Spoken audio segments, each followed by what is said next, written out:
Welcome to Yerba Talks.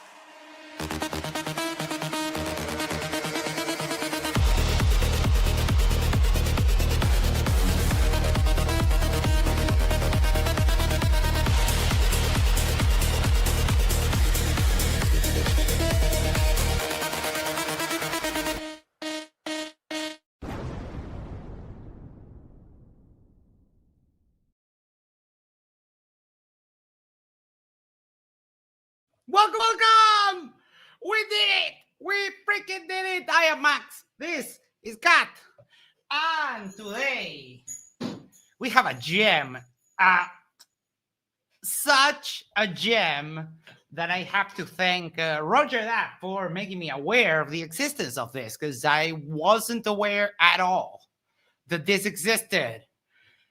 So we are reviewing an old debate between Mr. Sensible and the one, the only Arwijn. And Arwijn, I have something to tell you. Arwijn. And I still don't have a freaking 1,000 subscribers. Well, I do! Fuck yes! We do have a freaking 1,000 subscribers, thanks to you. Thanks to every one of you. Finally, the YouTube overlords decided to grace me with the freaking 1,000 subscribers. Isn't that a treat? Extra special congratulations. Thank you. Yo, hello. Hope everyone's doing okay. We are Blackburn Big Dragon says there's so many debunkers who I miss. Like there's never been a better time for a return of Cool Hard Logic. I wish he would return. I don't know who he is. I miss Mr. Sensible. Well, you'll get a little bit of him today. I also have some new sound bites that I have been saving, and I finally got around to editing them and putting them into short formats and so on. Like, for example, give me 1 second. Oh, this one is a treat. Is inherently apparent due to perception. I'm sorry, wait. Could you repeat that, Witsit? Horizon is inherently apparent due to perception. The horizon is inherently apparent. That makes a lot of sense. Yes. You are 100% correct, my friend. Okay, so I'm going to clarify because you're using wizardry. Yes, it is wizardry. I know that you see this internet stuff as wizardry. No, I totally get that. Anything else you would like to tell us, Witsit, before we start? I think that air itself is not what people think it is, right? And what is it? You have a gradient of tenuity. Oh, yeah, no, that makes a lot of sense. Yes. So I have, yes, a bunch of, I have a couple of those. And I will use them wisely. 1,000. Yes, 1,000. And for those of you who weren't here before, thank you, Mike from the Drunk Debunk Show.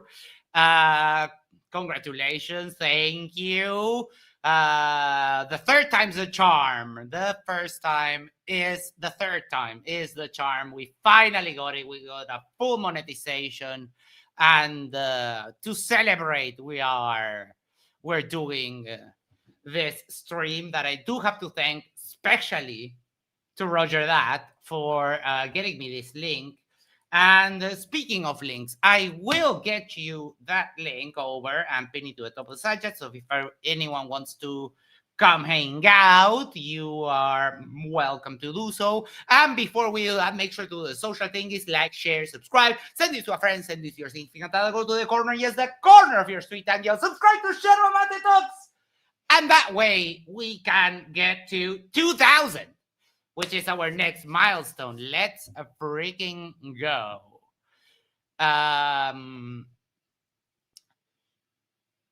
Okay, so I'm going to clarify because you're using wizardry. Yes, we are using wizardry, magic.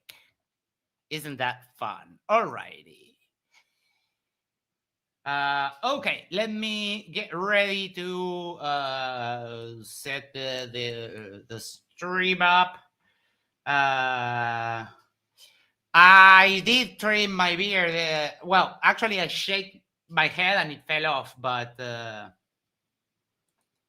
yes, it's starting to get a little bit hot.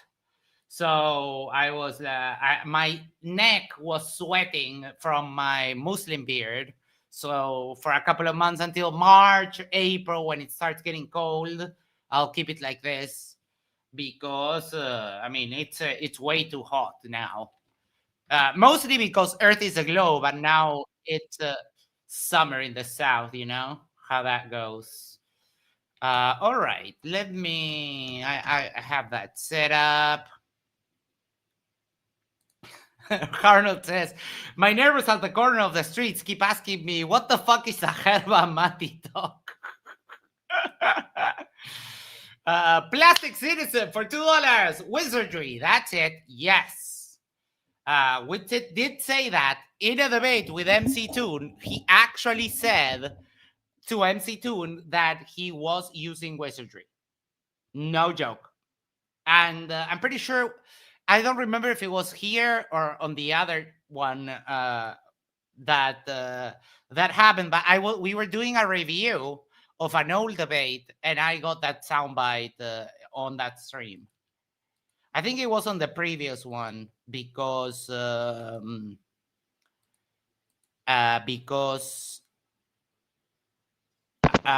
think it was on my 24-hour stream.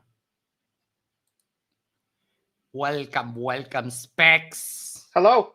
How is everyone? Yellow. All right, so we have this. We're ready to roll. If anyone else wants to come aboard, make sure to click that. It's amazing how much warmer it keeps your face in cold weather. I have made the mistake of cutting mine off in winter and never again. Yes, I do kind of like that. Welcome, I see Flatness. Yellow. Hello, What's up, fam? We're here. We finally made How are y'all doing it. tonight? I'm doing good. fantastic. We can rub it on freaking Arwin's face before we start. Let me just do this one more now that we have a little bit more And people. I still don't have a freaking 1,000 subscribers. We do now. We're tired. We're tired. Yeah, that's the last one. Last one, I promise. Yeah. What I am going to tell Arwin is this: you ain't got shit, Holmes. Indeed. Indeed. Yes, and of course we have some stuff that Witsit has said, like for example, I think that air itself is not what people think it is, right? Okay. So what is it, Witsit? You have a gradient of tenuity. What the All right, hell? all right. Interesting. But wait. Horizon is inherently imparent due to perception. Right, imparent, inherently imparent. Yes, yes, that makes a lot of sense. That's a good take. Thank you, Mark. We did it. We finally did it. Took us 3 tries, but we got it. All right. Let's get it on. Now, we had just a very brief chat yesterday evening or tomorrow. I said I didn't really say that. Is, do you think it's a dome? No, your position. So I wondered, do you want to give us a rough sort of... Oh, wait, everyone. You know what we have? I think everyone saw it happen live, but David pimped us out with an actual new chirp emoji. And then we Oh, also yeah. have the Jake racist emoji doing the Yahtzee salute. So, ho, ho, ho. Ew. David's pimping us up for Christmas. Thank you so much. Mhm. David is such a rock. Oh, wait, I need to reset the counter. Because I mean it's Arwyn. We're obviously going to get dumb stuff said. So let's that's how much Jake racked up last time. that is the absolute highest score in the time that we've been doing this. I don't think anyone can do it unless they are deliberately racist in a video that we review. So good job, Jake. All right, let's go. I do need to go to the toilet because I wasn't ready to start. But thank you, Mike, for the raid, and I'll be right back. Portrait of what your position is. Well, I try to keep things simple because if I don't, things get extremely elaborate. So I am a theorist, first and foremost. I like world building, all kinds of interest in this. Had this way before I got into flat Earth, and it was actually by accident in ways that I was also drawn into flat Earth because of my interest in maps and the representation of maps and old maps. Okay. And through that, yeah, weird conspiracies, as one could say, didn't even start out with the Earth being flat, but other Earth shapes or origin of the supposed Earth ball, what happens to it, all kinds of things out there on the internet. And this is between 2008. What did Arwyn say he was? A theorist. He said he was a theorist. He likes to keep it simple. Oh, all right. His Mr. occupation changes quite a bit, but yeah, from elf to wizard, now theorist. physicist. Gustafsson became a new member. You can now enjoy some of the coolest emojis on the internet, bar none. So thank you so much for that.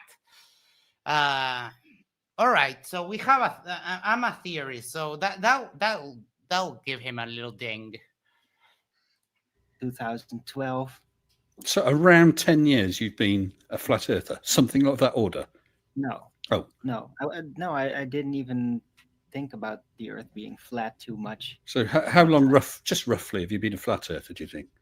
Oh, apparently you are a bit quiet. Let me just see if I can turn... Sorry about that, everyone. I'll boost your volume. If you carry on, Arwyn. People, please let me know if Arwyn's a bit quiet. That's not intentional. I'd like to get in balance. We're all born flat earthers, so because the Earth is flat. Wait, what? Now, whether you actually realize that is another matter. But I've been confronted with flat Earth many times throughout my life, even very young, and you know how all flat earthers say that they've been doing it for like 10 years because they want to be the king of the flurfs?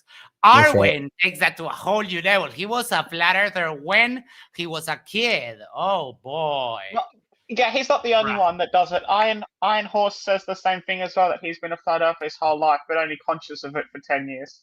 Right. Yeah, he's the Rain Man flat Earth.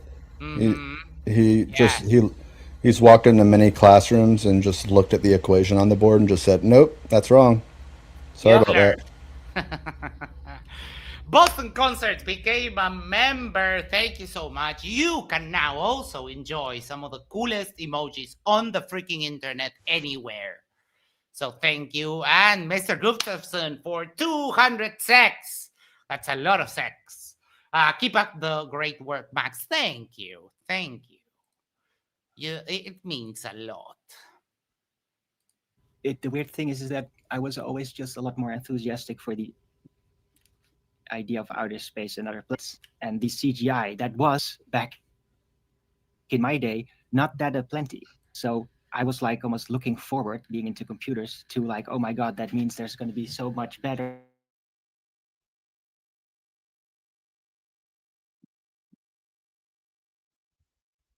much better. And I was just always a fan of space, never really thinking too deeply into whether. You know, here we point and laugh at the idiots, but we also do a little bit of this. So if you give me 1 second, I mean, the imaging is actually there, my good Arwyn.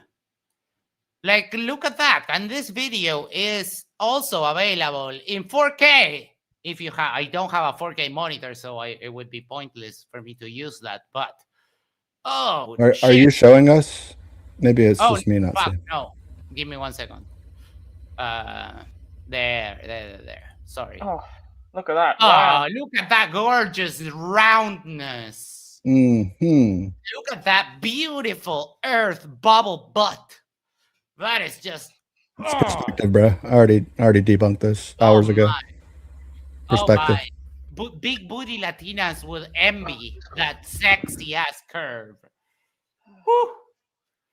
Boy, and I mean, this is available in 4K, Arwyn. So if you really need to do a cry and wank like Fabsoid, you can do it to this. I see. Oh, I see a hell of a lot of curve. Yes. Yeah. And just perspective, bro. Even more. Oh boy. Oh boy. Oh wow, that is just fantastic. Yeah. You know what would be funny?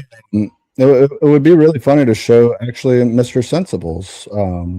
Well, maybe we can get to that. Yeah, we can do that one too. Yeah. Hold on. I think he covers that too at some point. I need to retrieve the link. Here we go. Boom, boom, boom. Just for the occasion. Ooh, 10 Yerba Mate Talks gifted memberships. Oh my God. Hold on. Where is my other window? Here we go. Mr. Gustafson gifted 10 Yerba Mate Talks memberships because he wants to share the love and the gospel of mate. They went to OTW News, who will be debating Red's rhetoric on this channel on Friday. On Friday? Park, yes. For you, it's probably Saturday. Yeah, I think I'll probably get the first hour of that debate, and then I'm going north to watch a football match. All right. Logical Spark, Ernie Matthews, Geek Gee, Fits of Rage, Amos, Benjamin Stalking, Scientific Origins, and Isa C. Priestley. Oh, and Cupcake. Those are the 10 you can thank Mr. Gustafson for your memberships, and I thank you so much for your generosity. So here we have the real-time video from launch and back. And oops. There we go. Look at that. That is such a sexy curve. Looks flat to me. Well, I mean, it's subtle, but Max, I'm not allowed to comment on the curvature of those photos because I'm wearing curved glasses. So that instantly disqualifies me from commenting on that. Mm-hmm. Yep. I got to tell you, for my money, this is one of the better Arwyn, let's call it discussions that I've ever seen. Exchange. It's fantastic. Yeah. That's what Professor Dave says because he doesn't want to call it a debate to give it legitimacy. He just refers to them as exchanges with flat earthers. After this, I don't think he ever did any like actual. No, he was just like a guest on Oakley's panel, but I didn't even know that Arwyn did this debate. So yeah. No, I didn't know either. I owe this to Roger, who made me aware of this. Rosie for $2 says Fabsoid puts the jerk in Jamaican jerk chicken. I'd rather he didn't. Oh, that's wait, hold on, because I saw a comment. Where is it? 1 second. I lost it. Where is it? Oh, here. Mr. Gustafson said, I was a flatty, Jaren and MC Toon saved me. Well, that's good to hear. That is awesome. That is Love awesome. that. You are more than welcome in the community, and I hope you enjoy it. All right. That could actually happen, and what is the real setup of the world too much. So you were keen on space at least at one time. So do you think space? You still are. So you accept that there's space out there beyond the atmosphere, whatever shape the Earth is. Oh, no. Well, where is? Go on and explain. No, there is no outer space out there. There's only outer space in here, in our mind. Ding. Wait, what? What do you mean? Outer, in? Those are mutually exclusive terms. Holy cow! Oh my god! Oh my! Oh, that was so bad. Does Darwin stream anymore? Says Mark Monwisco. Yes, but on Rumble. And he's not very successful. Mr. Gustafson, would you like to, if you ever feel like doing an interview with me, we could have a chat and I can offer you, like I offer all my interviewees, I can give you the 10 questions beforehand and you're free to veto any of them. If you're down, let me know and I can give you either my email or my Discord and we can set that up. I love to go through those interviews. They're super fun. So outer space is in. Okay.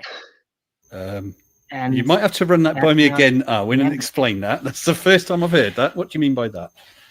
It's a conjured realm. It's something mankind has created through our imagination and storytelling traditions. And I think the concept.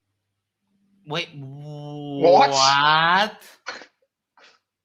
Wait, do you think that we can tell stories and make them real or what? I'm so lost already. Yeah, that's not even... The visualization system is extremely old. It's ancient. But I'm not sure.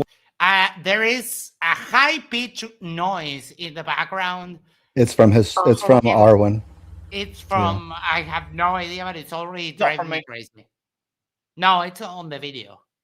What you're saying? It was probably used to originally train people, probably the priesthood at the time, which were the most knowledgeable in ancient times, in visualization practices. Right. So, Arwijn, if you could take off in an aircraft or a rocket or a balloon or climb a really, really long ladder or whatever the hell it is, if you went up, up, up, what do you think you would reach? Forget the fact whether you can breathe or not, but you're in a suit, so you've got air. So that's not a problem. You climb up this really, really tall ladder. Do you think you're going to hit a dome? Do you think the atmosphere will run out? Do you think there's water up there? What do you think's up there? I'm not much of the idea that there's supposed to be water up there, even though there are biblical related references to this. There is the waters above. CGI, and it gives a kind of correlative explanation for why the sky is blue. I don't really believe or buy into it. Wait, no? What? Wait, you just said that space is fake. It's just stories, but the Bible you don't believe. He has no freaking consistency whatsoever. That is just wild, and that'll get you a ding. Any of that, but there has to be containment of some kind, so there has to be a top. I'm not necessarily attributing some kind of dome-like shape about it, but there has to be an end. Well, if it's not a dome, then it has to be a box. There's no like, I don't know, it could be a cone, but those are like, if you have the pancake like that horizontally, then the only way to cover that up is like a dome, a box, or cone, a cylinder. Yeah, or a cylinder. Yeah, a box with round edges, we can call it. Yeah, but there has to be something covering all sides, because he just said it himself. There has to be a container, and since he's part of Oakley's crew, he has to say that there's a container on all sides because of the gas pressure. What's going on? Well, I don't know. This is so old. 4 years ago. I don't know if he was part of Oakley's crew back then. Roger would have to tell me. Arwijn doesn't believe gravity acts on gas. Yeah, I don't think so. No, I think he doesn't believe in gravity like at all. Yeah. No flat earther can really. I think none of them can because it kills the flat Earth on principle. Actually, reach that in a rocket, that end is another matter. Simply not be able to get enough pressure together in the rocket to reach it, not even with a lot of momentum. So am I taking from what you said? Because I definitely, if I mistake something you're saying, please point it out. It's not a case of me trying to put words in your mouth. I just want to check. So are you saying that there is not, or you just don't know if there's a dome or not, or other container like that? To be a container. Yeah. Not right now. I'm not arguing about. Dan says Arwijn doesn't believe in anything really unless he can lick it. Oh boy. You're getting buffer. That's weird. Everything is looking good on my end. All the pressure. But do you think that there is something like a dome of whatever shape, some rigid structure, shall we say? I don't know exactly what the nature of the containment is, but I do know that it has to be a limited amount of volume in some way, in some order. Why? So whether that means there's literally the end to space for matter to fill, literally like the end of space, no more possibility of moving beyond a certain volumetric limit, in effect, or anything physical, or whether that is a physical structure that inhibits further movement, and there might be some other compartment outside. There's all kinds of potential options. So are you providing a limit on the size of the universe, whatever that size is? Are you saying it's so far and that's it? Well, I don't know how far it is, but I do know that it has to stop at some point, and it can't be too far away. Why? I mean, that will get to that.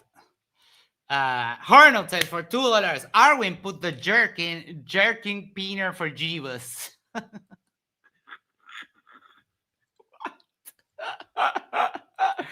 Thank you so much, Arnold. Well, okay. How far away do you think stars are then? I don't think they have any actual distance. What do you mean by that? By that, I mean, I don't think they have Euclidean positions. So do you think they're imagining it? Do you think they're on a screen? Do you think they're projected on whatever containment? On containment? Oh, that's interesting, because that already kind of well, can I finish an answer? Please. That would be convenient, Hey, I haven't been deliberately sort of trying to cut you off. I approve of the Audio-Technica headphones Mr. Sensible has. And congrats. It's actually the third time. Yes. Yeah, it is. Which is a charm, by the way. Yes, of course. But YouTube decided to grace us with the full monetization. David, hello. David, who pimped us out with our two latest emojis, the chirp and the Jake salute thing. Please finish your answer. Because I can answer every single aspect of every single question you ask. How fancy. Okay. Every single aspect of every single question. All right. So, no. Spoiler alert. No, he won't. Yeah. Answer every single aspect of every single question you ask. So just so you know, you don't have to elaborate. I understand. This is my profession, pretty much. I'm a cosmodynamical theorist. So all these elements. Wait, what? question you ask. So just so you know, you don't have to elaborate. I understand. This is my profession, pretty much. I'm a cosmogonical theorist. So Oh Cosmogonical. no! Wait. I think ding four, Hold on. Yeah, 4 or no. 5 at least. I need that sound clip. Wait. Yeah. Oh yeah. Back. Record. There we of go. every single question you ask. So just so you know, you don't have to elaborate. I understand. This is my profession, pretty much. I'm a cosmogonical theorist. So all these elements I've talked about. Okay, perfect. Stop the recording. Let me trim it now. 1 second.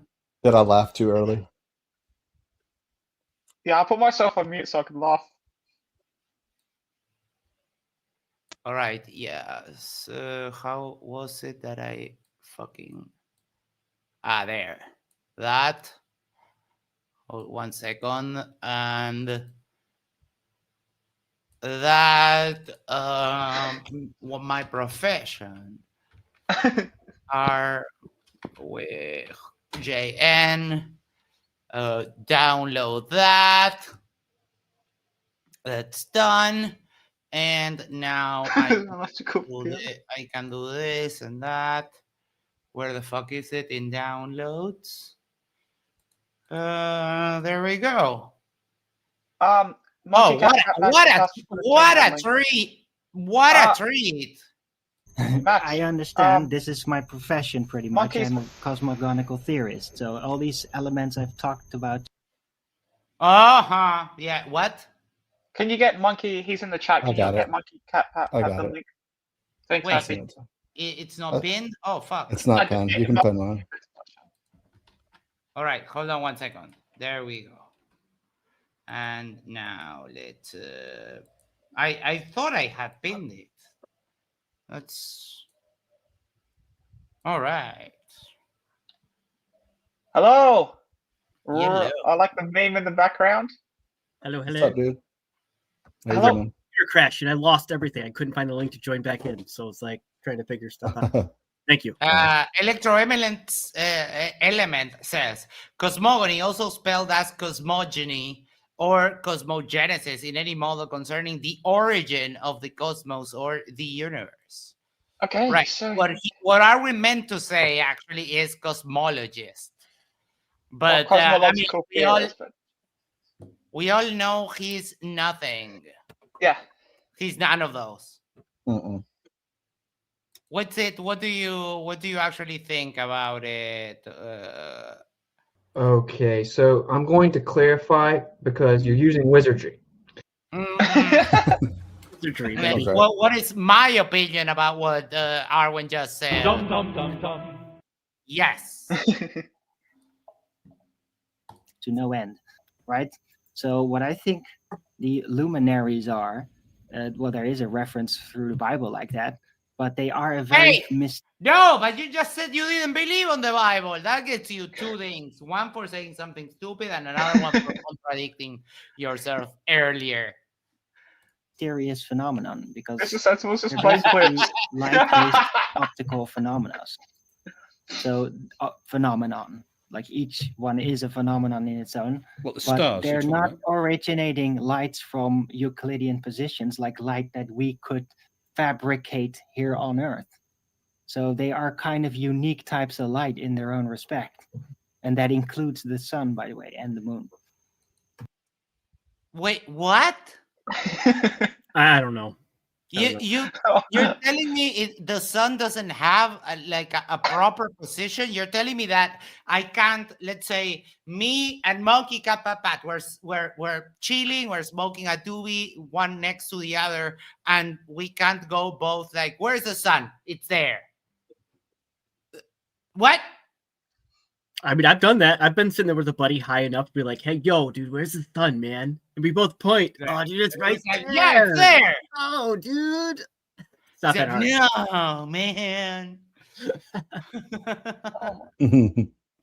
David says, I just started working on an Arwijn song. Perfect timing. Oh, boy. Oh, boy. If you get it ready before next Wednesday, that we're doing episode 3 of Arwinian history with Roger, then that would be awesome. You know, there's a funny thing. I don't know if you were here for it. Because I played your Fakatzoid song here first, and then you uploaded it to your channel, I can copyright strike you. Of course, I would never do that, but it's funny how YouTube works because it was played here first. YouTube interprets that as me having the content. That is just lovely. I dismissed the whole thing, so you won't have a problem about any of that. So you're saying, are you saying that stars, sun, moon are not physical objects? Is that what you're saying? That is absolutely what I'm saying. Okay, that's fair enough. I'm just trying to establish that for sure, because as I said, I do not want to put words in your mouth, and I don't want to be accused of that. Okay, not by you, by anyone else. Wait. So I'm guessing then. So you're telling me that this thing, which is upside down with respect to the north. Yeah, that's upside down, Max. You're telling me that this thing is not an actual thing, right? And yes, yeah, the moon is not object. Sun is not object also. Yeah. Okay, Arwijn. Never mind. Oh boy, we are starting off with a bang, and dude, this. Oh yeah, this is a. This is a great post-exam treat. This video is 3 hours and 40 minutes. Jeez. Yeah, and we're already starting with a bang. He might give Jake a run for his money on the stupid counter. From that, if the moon is not a real physical place, you don't think that we went to the moon in the Apollo missions either.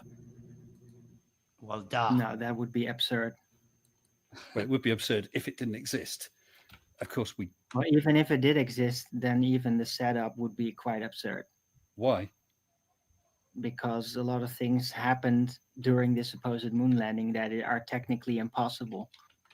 Like what?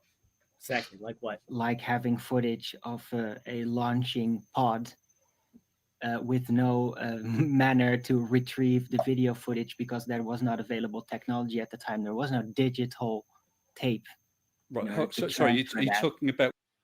Oh, but by this time we already had, those satellite vans for news crews. So it was possible to ship video feed over distances, right? So I don't see the problem here. Oh my God! Oh, goodness gracious. Mr. Gustafsson has gone mad and gifted 20 more Yerba Mate Talks memberships. Thank you so much. It's raining memberships. Let's see. Otto Maddox, Grave Runner, Dylan Gajosek, Basket Case, Steve's Creepy Van. Let's go, Steve. Yo. Where am I?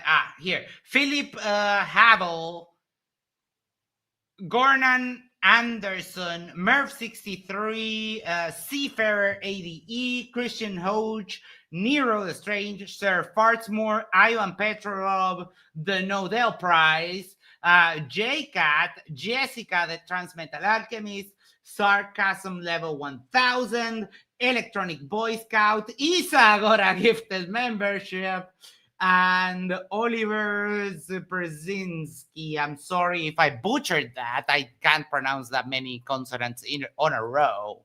That is awesome. Oh, speaking of the devil, Isa, you just got a gifted membership. I didn't know you were streaming, but I saw I got a gift, so I said I'll come in. What's up, dude? Welcome, my man. How are you going, man? How you doing? You sound better. Yeah, I am better, but there's a little cough, but I'm better.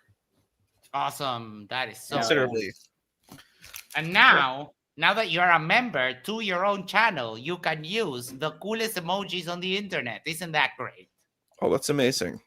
It is fantastic. All right, let's keep it going. That's just one little element, not less. Oh, you're a smart and nice guy. Thank you. You're very kind. I mean, a lot of people here do get the nice side of me, but some other people would say that I'm a fucking asshole, and they're not wrong. They're technically not wrong, because I can actually be. Surrender Monkey became a member at the Yerba Mate level. Thank you so much. You can now also enjoy the best emojis on the internet. Let's not get into the light. No, okay. But are going crazy. Love that. Are you talking about when they filmed the lander as it was leaving the moon? Is that what you're talking about? Yes. Yes. Yeah. That's correct. There's broadcast rate, TV signals at that time. Oh, okay. No, I get what his problem is. Well, I mean, it was it's the remote control he has a problem with, but he thinks that he thinks that someone has to go back and collect it, the physical tape. I get it now. Because of course he doesn't understand anything, but yes. Right. But they're not going to reach all the way to Earth. No, it would reach to the. There was for fuck's sake, this is very simple. There was on the moon. There was a relay to the orbiter, and the orbiter had a relay back down to Earth. It's not that hard. Not that hard at all. Yeah, and if I remember correctly, they tried to get that shot of the lander flying up from the moon several times. They didn't get it first try because they had to time it right. So it wasn't first try they got it shotting up. It took them a couple tries to get that iconic shot that we see of it launching up the lunar surface. Yeah. If I am correct. Like, I'm pretty sure it took Surrender Monkey said, I didn't want to do this. They made me. Oh, I get them. They beam decisions into your head with 5G. We all know that. Paul Schober, Tesla operated a remote control boat in Central Park Pond in 1899. Yeah, remote control. I mean, radio signals have been in use for a while. And in the first moon landing, we already had satellite TV and so on. So it's not that big of a problem, Arwijn. The orbiter, which then broadcast to Earth. Oh, really? In that quality? Well, it wasn't that good quality. Not when you compare it to today. Well, just and we used to get people moaning about the quality of it.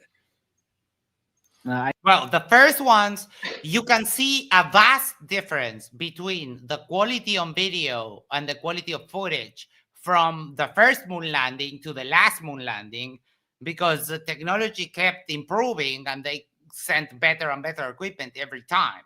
So, I mean, what do you think about all of this? Okay, so I'm going to clarify because you're using wizardry. Yes, that is correct.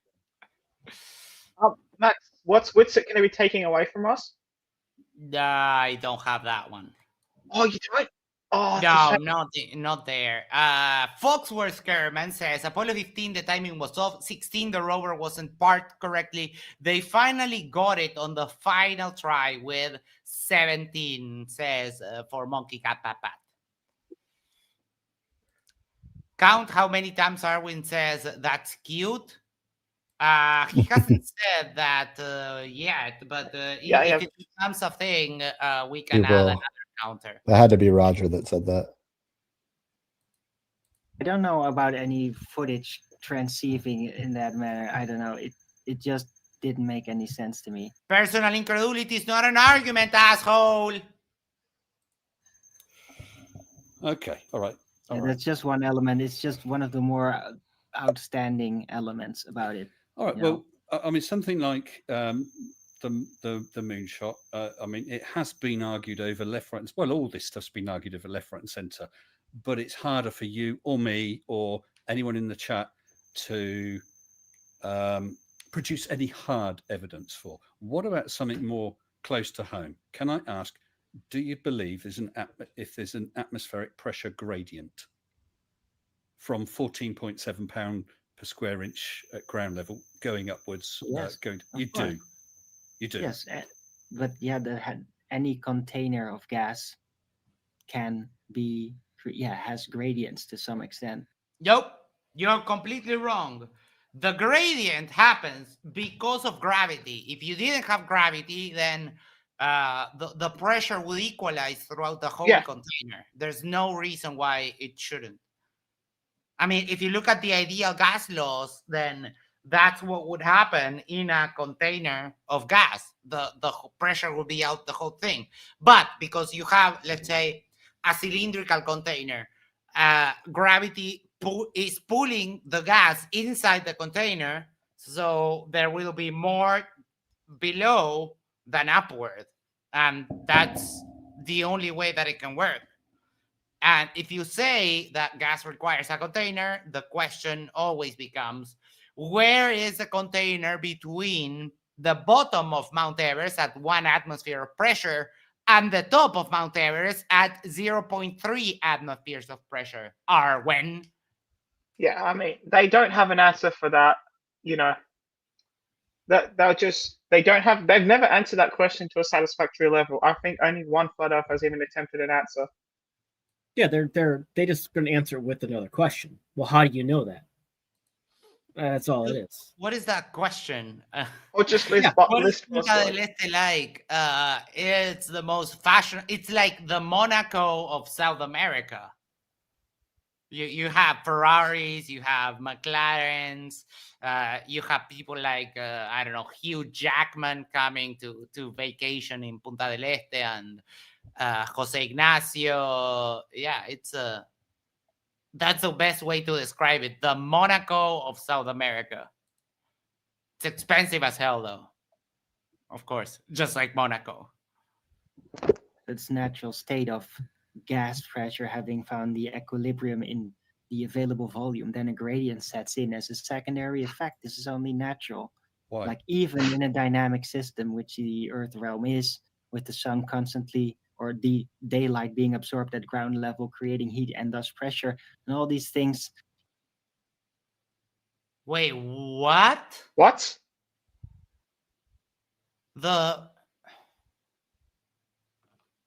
Wait, what? I don't know. I have a headache. No, I am. Flat earthers say that the gases are being created at sea level by some sort of cycle. Yeah, I understand that, but the pressure is because of gravity, and there is a link between pressure and temperature, but they are it works both ways. So if you increase the temperature, you get more pressure, and if you lower the temperature, you get less pressure. But if you do it the other way, it also works. They are codependent, like a toxic couple, pretty much. Yeah. I recently became a member of an American Old West channel. Did you know Sitting Bull doesn't believe in the Van Allen belt? Oh. It's some people call them the Van Halen belts, and I love that. That is so... Even with that, the gradient is still persistent. So it's only natural effect secondary to gas pressure finding equilibrium within the available volume. Why, though, would there be a gradient? Because of relative density, presumably. But all there is, let's take our container, a very big container that has a gradient in it. You know, it's 100 miles tall, you know, like our atmosphere, and we've got a gradient in it, which I agree we would have under those circumstances. That's all we've got in it is air. If it was density disequilibrium type of thing, then things like carbon dioxide would all be at the bottom, and lighter gases would all be at the top. But that's not what we find. Mm-hmm. We find one homogeneous mix. Yeah, that's right, because it's gas, of course, right? So the gas has a density, but it also goes in all directions. So it becomes kind of an inhomogeneous mix to some extent. Fuck. Does it? Oh my God. So we have a molecule, O2, that's the oxygen that we need to breathe. And then we also have another molecule, CO2, which is almost the same, but with one carbon added. If that were the case, then all of the carbon dioxide would be at ground level and we will all just die. Yeah. It would get a layer of CO2 and then oxygen much higher. What the fuck are we talking about? Wait. So hold on. It'd be like 70. So if he was right about that, which he's not, you'd have a 1% layer of what's it called, of trace gases. So you take the 79 and then the 21 oxygen, so you get 98, 99, let's say, and let's divide that by 100 miles. You'd get 1 mile of trace gases that we can't breathe. Whether that's carbon dioxide mostly, but we'll be dead. Yeah, that's what I just said. Yeah, I just ran the numbers to ensure that we'd actually be dead and not reach that oxygen would be above us. I just wanted to just quickly, do that the oxygen wouldn't even start until a kilometer. Mr. Gustafson, for 106, Dick Wayne sucks. I'm hitting the vetting airbags and chatting people. You are not wrong. Dick Wayne does suck. But because Dick Wayne lost a debate to me while I was drunk, as soon as you see him, everyone can just, time him out. And I'm send a regular chat now, Mr. Gustafson. Oh, no need. So you now will also get the pleasure of timing out Dick Wayne whenever you see him. Yeah. And thank you. Have a great night. I hope you have an awesome day tomorrow. We are 69 watchers live right now. Let's go. Woo! Oh, yeah. Woo! Best number on earth. 10. It's the only number. On average, the gas spread out and then divide themselves among the mesh with the lighter density gases on top and the heavier density gases mixed at the bottom. But that's not what we find. We find a mix all the way up. Yep. Right. And all the way up, the amount of hydrogen and helium is a lot more of that than all the way to the bottom where there is the heavier gases and like water vapor. But if you're going to do that, you're going to get all the really heavy gases, carbon dioxide, xenon, and all those heavy gases are all going to pull, like in World War I, where they spread mustard gas. It then sat in all the hollows and dips. But that's not what we find with our... Oh, Arwijn, you are literally losing the debate, bro. You are so out of the league, bro. Wesley says, I like spanking Dick. Please don't cry about it afterwards. Yeah. Yeah, I don't brag when I spank my dick, so... Or if you're going to have a cry, don't post about it online. Yeah. We don't need to know. Write in your diary. Mixes up with everything that is at ground level, so it doesn't like go and sit in a very thin layer. It still mixes up with the gases that surround it all. Right? Just goes on average in a relative position to the mesh. Okay, well, so you accept or even are quite happy. Now the little buzz just turned into amplified. A grasshopper on meth, like holy cow. That there is an atmospheric gradient. So it's 14.7 down here at sea level. And up at the top of Everest, for instance, it's roughly 30% of that. And as you go higher, it gets lower and lower and lower. Do you think it reaches a point X and then doesn't get any lower? Yeah, where the container barrier is. So you think there would be atmosphere touching whatever this container is? Absolutely. Yes. Has to touch it. Without cannot consent be vacuum also. next to gas pressure. Mhm. That's an So impossibility. I presume that you have seen my Mage balloon video? Because I went down. Yep. I think it was Arnold. Anyone know if Mr. Sensible is okay? He hasn't been around for kind of just dropped off nearly a year ago. I know what happened to him to a small degree. Yeah, I missed, like, he just disappeared one day. I don't really know. He witnessed something. I think it was at his workplace or somewhere that was extremely traumatic to witness. Like he saw someone die.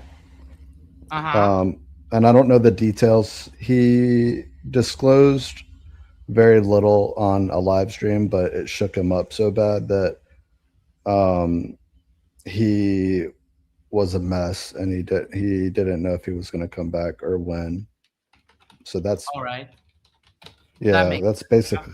Okay. It was really shitty to hear that. I felt terribly for him, obviously, but that's the last that I've heard. That's been almost probably 9 months or so, 9 months to a year, somewhere in there. Right. Yeah, and I mean, if you're going through a traumatic experience, like hanging out with all of these freaking derplings can't be good for you. So it started off at ground level, and it was just over 100,000 pascals of pressure. By the time Mage got up to 38.25 kilometers, it had got down to 300 pascals. That's a fraction. And of course, had the balloon not burst, it would have carried on higher. 300 down from 100,000. I know. I think I know what's going on here. Is that pascals are fake and gay? That's the correct answer for that. That's not much. That's barely any. So why do we need a container? If you carried on down, if a couple kilometers up, it's down from. Let's just. Now I am making. Dick Wayne puts the autospermophagia into humiliation fetish. Gobble gobble. Wait, is he here? Is Dickless here?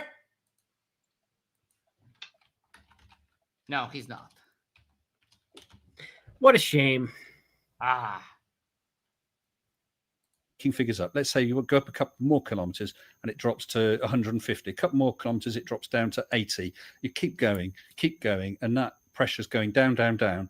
Why should you need a container? We got 100,000 down here where Mage was. There was 300. So why didn't it all rush up? Yeah, but why didn't it all rush up to the 300 point? Go ahead. Well, why do we need a container? Well, because if there was no container barrier for the gas to find an equilibrium with the mash within the container, it would keep on expanding and rush out with explosive force. Nope. That is incorrect. Because the gas, the molecules collide with each other and go and move around, but then they're also being pulled down by gravity. So we do lose like 90 tons or 90. I don't remember the unit, but we lose a lot of atmosphere to space every year. But then it's also being pulled down, so the majority stays down here. Yeah, we do lose a little bit, but it's insignificant. It's not. Yeah, with a total volume of Earth, and that's what they think happened to Mars. By a problem in the magnetic field, they lost almost all of their atmosphere. Until it would meet the confines of the available volume within the container, whatever it may be. If there is no container wall because it's an endless outer space, that would mean it will never find its equilibrium and explode out into outer space for all eternity. Again, why? Where is the container between the bottom and the top of Mount Everest, Arwijn? Yeah, that's it. That's the question. Why doesn't the bottom rush violently upwards? Because there's something holding it down, right?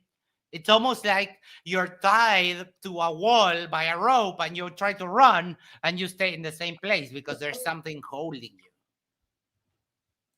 But there would never be a gradient of any sort to form. Well, where Mage was at 300 pascals, that's a pretty good vacuum. X-Illusion says, because crossbows, that's why.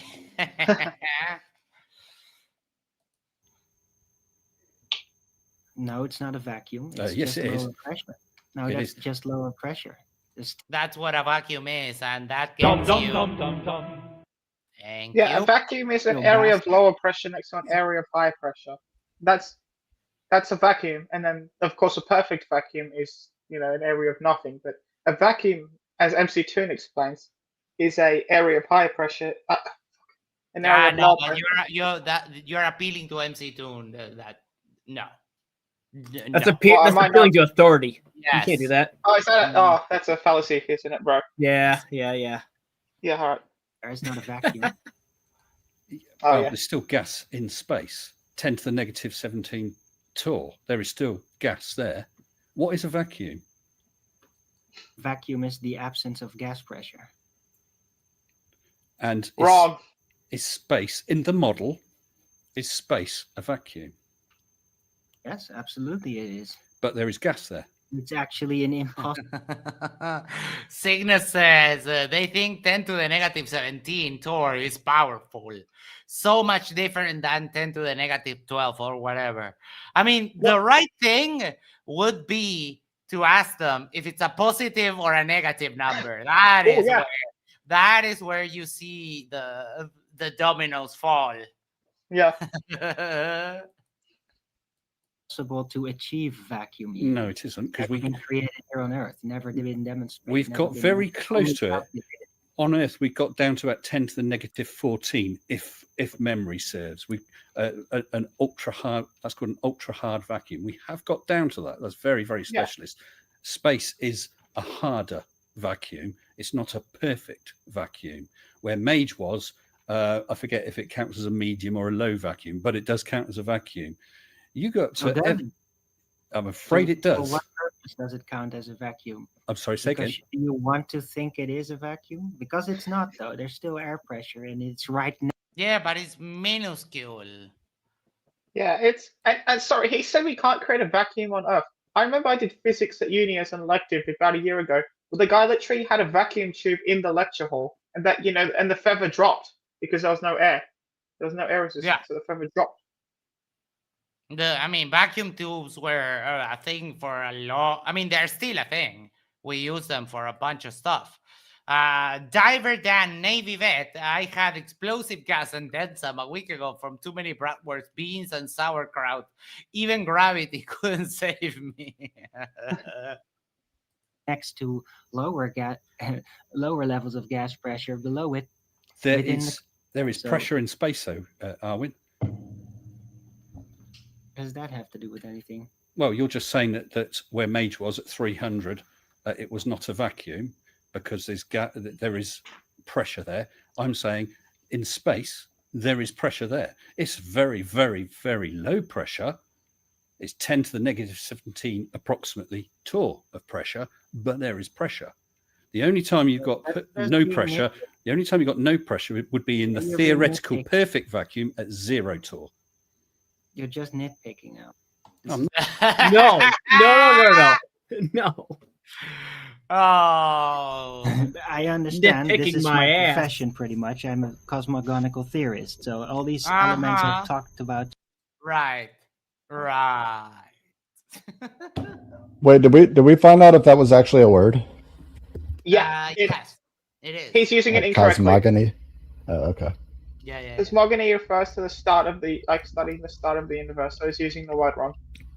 Got it. Just nitpicking about what a vacuum means, right? None of this proves that a gas pressure can actually exist next to an outer space ultra vacuum. None of this proves anything about that. You're just nitpicking over the meaning of vacuum right now. Well, the pressure at ground level, the 100,000 pascals, is in effect existing next to the pressure there is at 38 kilometers of only 300 pascals. It has no problem existing next to that without rushing up there. So why should the 300 have any problem existing next to a lower one higher up still? Mm-hmm. Good question. Arwijn? The silence of consent. Arwijn? And there we go. I mean, it's great that we also have the cricket chirping in the background. Sorry, you cutting out? Why would there be a problem? There's just there's higher pressure down below. Yeah. There is gas going up. Yeah. Right. Sorry, what do you mean gas going up? No. Gas go down, go boom, boom, my friend. That's right.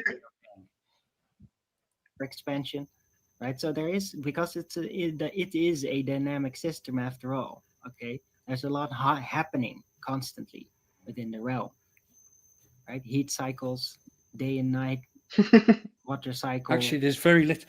What you get is from down at ground or sea level up to the stratosphere. You do get a lot of mixing, and that's all part of your weather, as you said, heat rising, cool air falling, and all that sort of thing.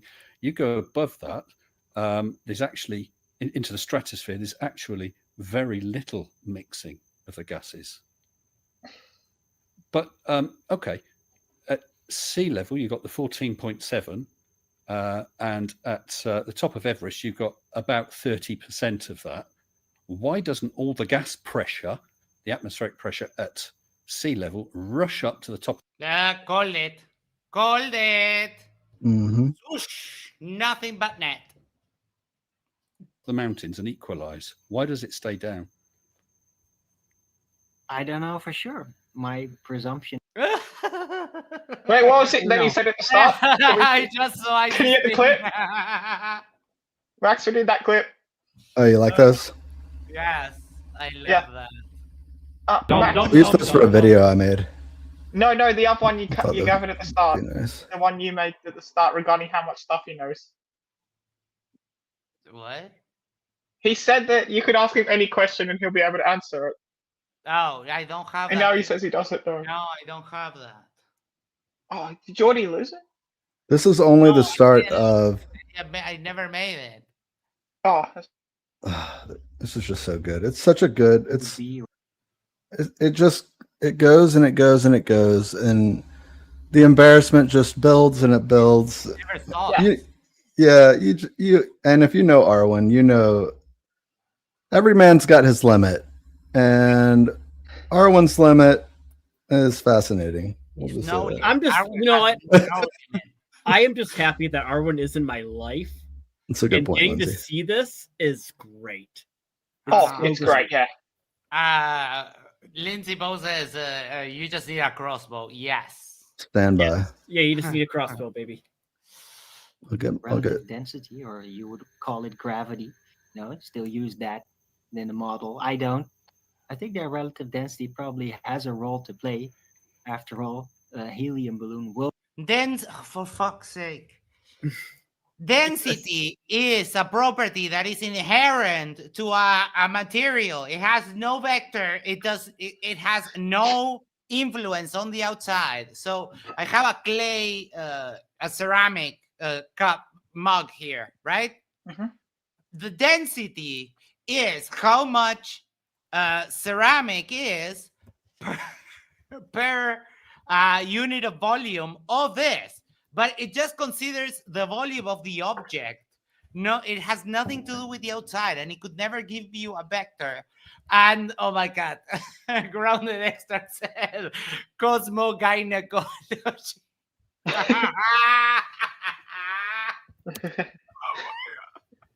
For people crater sized or bigger. Oh boy. For the meteor showers. I'm sorry?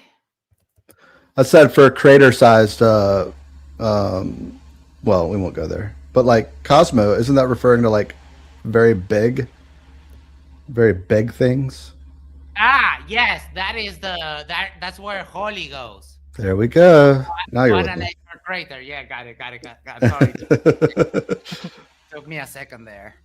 Will rise up when it's released at ground level. Why? Right, just like your balloon. So if that goes up, then so must the. Roger says you have to get to the Mercury orbit portion. It's by far the best derp in this debate. Okay, hold on.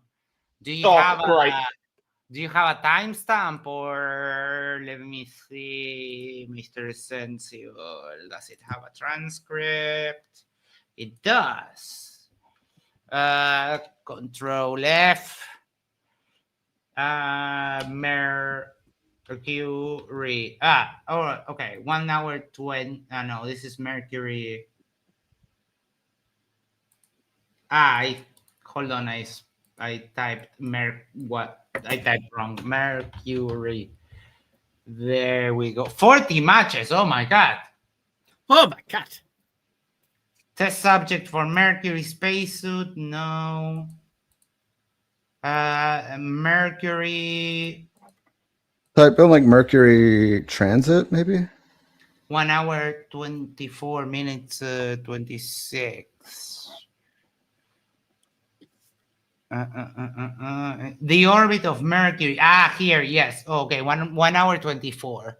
Let's jump to it because it seems to be getting spicy by then. Position that I accept the accepted science that the Earth is a sphere, which means with gravity and an atmospheric gradient caused by gravity, a moon that orbits around, which matches what we can see.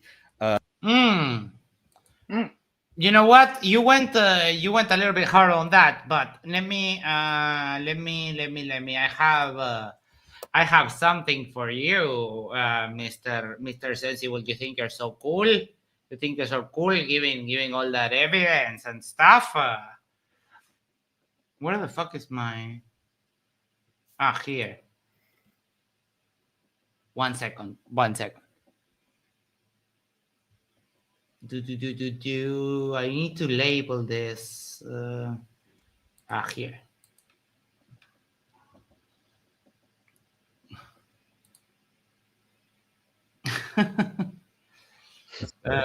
Wait, no. Why? What the fuck? Oh, there's all this black. Here. Sorry for the delay. I need to actually tag these so that this doesn't happen to me anymore. All right, go ahead there, Austin, if you want to respond. Oh, sorry, I was muted. Yeah, we're sharing screen the whole time. Look, dude, that was really fallacious. Okay, in many ways. Obviously, you just continually avoid the actual point. So you're using red herrings. You're using stereotype fallacies, hasty generalization fallacies, poisoning the well fallacies, reification fallacies, over and over and over. And just say like, oh, you think you're smarter than everyone else. So you're basically appealing to majority, appealing to authority, or using a credentials fallacy and a genetic fallacy. That was the most fallacious conglomerate of nonsense. You let him have it, Winston. You got it, buddy. I miss you, Winston. Come back. Please start making content again. Was this from this year by chance or last year? You mean this or the Witsit one? If it's the Witsit one, it's from it's from August 18th, 2024. If it's the Arwijn one, yes, it's from August. Hold on, let me give you a little bit, a year and a half ago. It's this one when he debated Daryl. Oh, that was good. That was it's fantastic. Ryan! Wait, I mean, you know that if you bring it up, I'll have to play it. Hold on, I'll step aside real quick here. I'm not going anywhere. I mean, if you and in school you did math and you could pass the test and not have to write the answers down. So why don't audio warning, I'm going to yell. You tell me, how would you integrate this? What would be the proper way to integrate this? No, dude, Ryan, why are you all the guy is doing is What's up, Dan? Oh, man. Ryan! Hello, Dan. How are you? Oh, we got Dano. How's it going, Dan? Daniel-san. The reason why I was asking is because I'm putting together some end of years awards and I'm trying to figure out some categories. And one of them's going to be the fallacious fallacy, and right now JJ is like in the front runner for that. And I was just wondering that if that was this year, then that whole dribble would have been like one of the front runners. Yeah, no, this was on 2024. Yeah. From August, and then after all of this, Witzy went to Antarctica. So, and then went MIA. And then went MIA, and I miss my best buddy, dude. I miss him. Well, he's back at living at mom's. He's embarrassed. He doesn't I want to be on know. screen. That's why he doesn't want to stream. On one of the debates, I don't know if it's on the ones I published or the other one that I didn't record. There's one I debated him 3 times on EA. There was one that I lost because I didn't know that EA just deletes the old recordings for some reason, and I thought that I could retrieve it, but I was talking to him and he said, like, give me 1 second, my mom, like, what? And I was like, oh my God, you live with your mom? And he was like, no, it was on the phone. And he's like, yeah, right. Sure it was. 100% living with his mom. It's okay with it. I won't. I mean, I won't bang her. It's all right. That's nice of you. Yeah.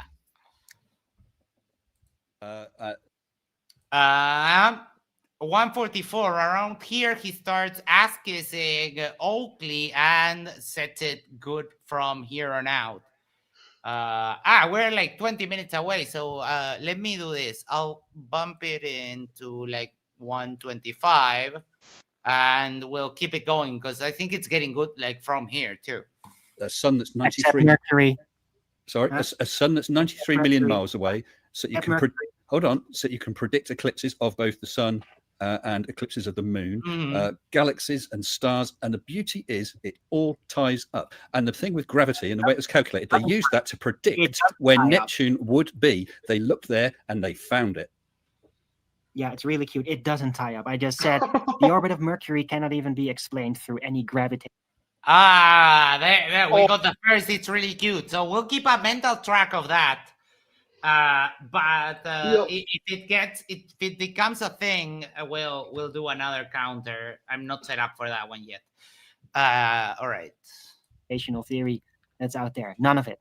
It's just unexplained, left open. And that's not some mystery about what is very, very far out there. That's supposedly right around the door. Right around a quarter in our solar system. It cannot be calculated. It cannot be explained. He's just talking rubbish. Calculated, okay? There is no calculation model to explain the. You're incorrect. You're incorrect, you dumbass. The only problem was that before we knew stuff, it looked like Mercury was going backwards. But when you actually think of it, it's the Earth overtaking. It's Mercury overtaking the Earth. So it does look like it's going backwards, but in reality, it's just because it's going faster. Yeah, but it's not a problem. That's what Einstein's relativity had to address. Why that's because Newton's doesn't explain it. They had to address the permutations in the orbit of Mercury. Yeah. That's so. Anyway. Supposed orbit of Mercury. There are no orbital mechanics that can explain why Mercury is sited the way it is in the heliocentric model. So yeah, we can explain it perfectly. That's why we know where it is at all times. Double. Yeah, it doesn't all match. I know that. Sorry, say again. But you probably forgot about that. Brought up on the table just a week ago. So brought up on the table. What are you talking about? Flat Earth debates. Rhombus brought it up actually. I don't watch all of those. I certainly don't watch all of. I certainly don't watch all of Nathan Oakley's. I pop in and watch about 2 minutes of 8. By not following the Flat Earth debates, because there's a lot. Oh boy, that'll get you 30. I mean, not even flat earthers watch Flat Earth debate anymore. Like, I thought you were gonna add 30. I'm like, damn, that's rough. No, I gave him only 2 because that was dumb. But I mean, just a little bit of ass kissing. It's okay. A lot of very good information that comes past that. There's a lot of good material to debunk and laugh at, Arwijn. If that's what you think it is, that's cute. But I think you're missing out on a lot, though. Well, I'm missing out on Nathan Oakley basically saying that crepuscular waves, crepuscular rays are showing that the sunlight is diverging without really. And what about anti-crepuscular rays? Anti-crepuscular is just them, them exiting in the same way to the vanishing point. Mm-hmm. It's like a pass through. It's a hallway. It's a hallway for the small light, for the small and local sun. Hold on, video file. Give me 1 second. Videos should be here, right? One moment, because I know I have this somewhere. Boom, boom, boom. Yes, I knew it. As part of the. Oh no! Oh no! Oh no! It looks like they're straightening out. Not good. It's moving them. Shit! Those are parallel. Who would have thunk it? My personal favorite is while this one's good is the small posts where they're all lined up. Yes. That one is like that one hits I think harder. Yeah, it's even more clear. Arnold says a nice laser crossbow. I got it from Home Depot. Because Depot does. That's the real Arnold. Hold on, let me. You didn't mod it yourself? Let me check this out. Ooh, that's like it's Christmas. Christmas lights. That is. Yeah. The Christmas season is upon us. That's what Arwijn does. Well, Wait, no. Only problem is the light bill is like $1,100 a month, but right. Besides that, it's fine. Well, but he has super chats to help him with that. Flat Home Depot, yes, that's where you get all the coolest stuff. I mean, but with that crossbow is that he spreads the Christmas cheer.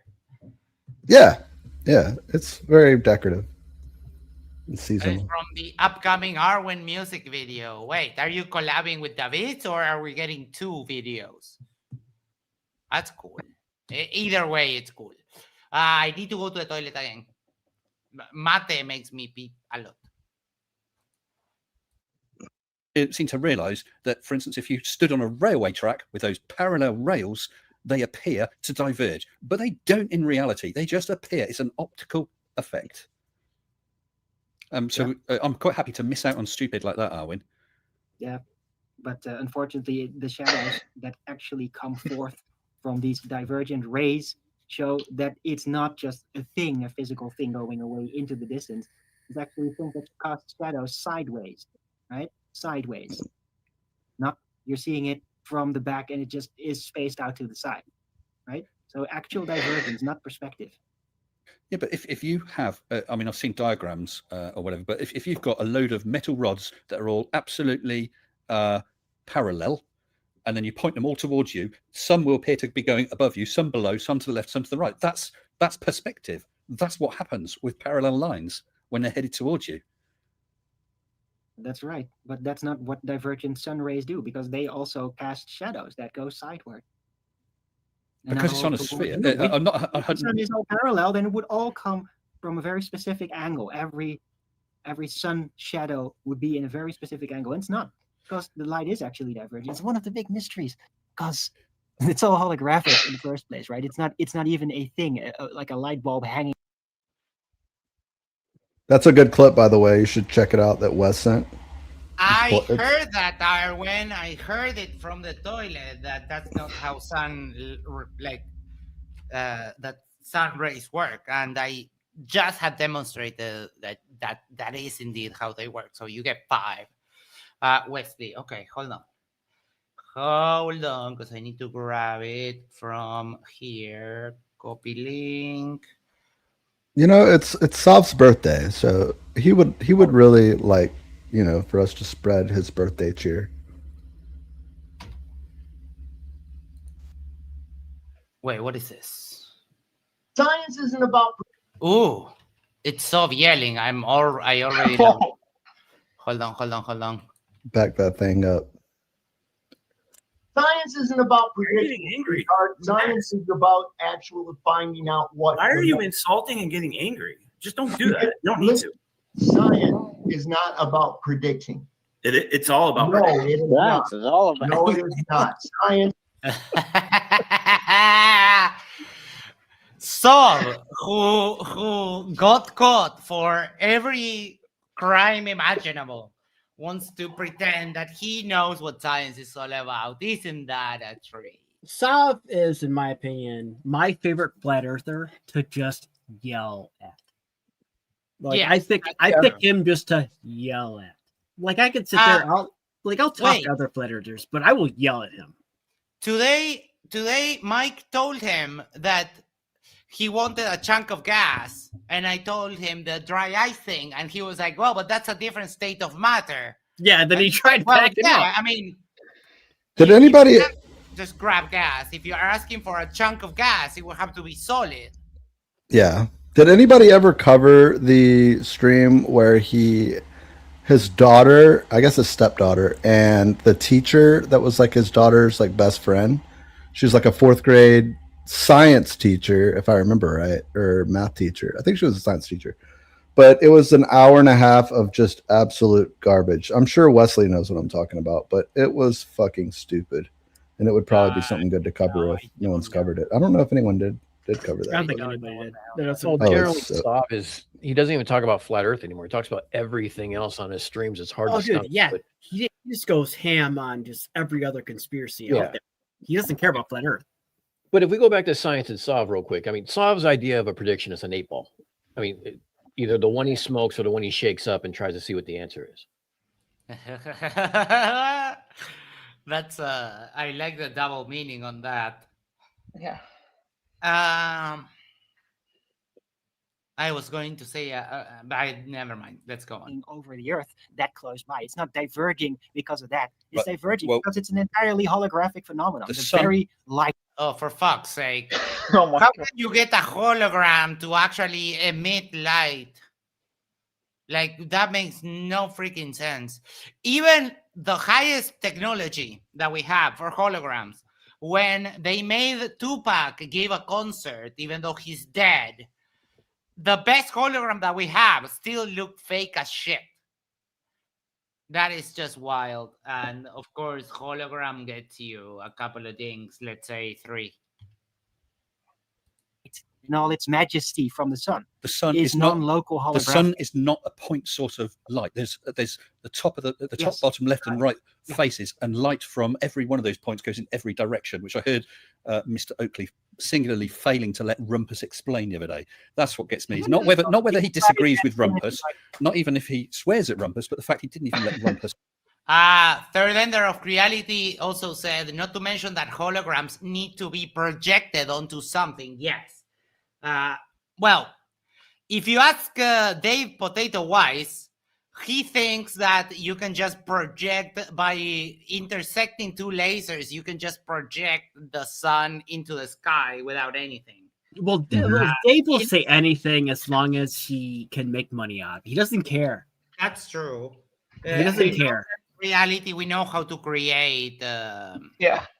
I mean, how to create holograms. yeah.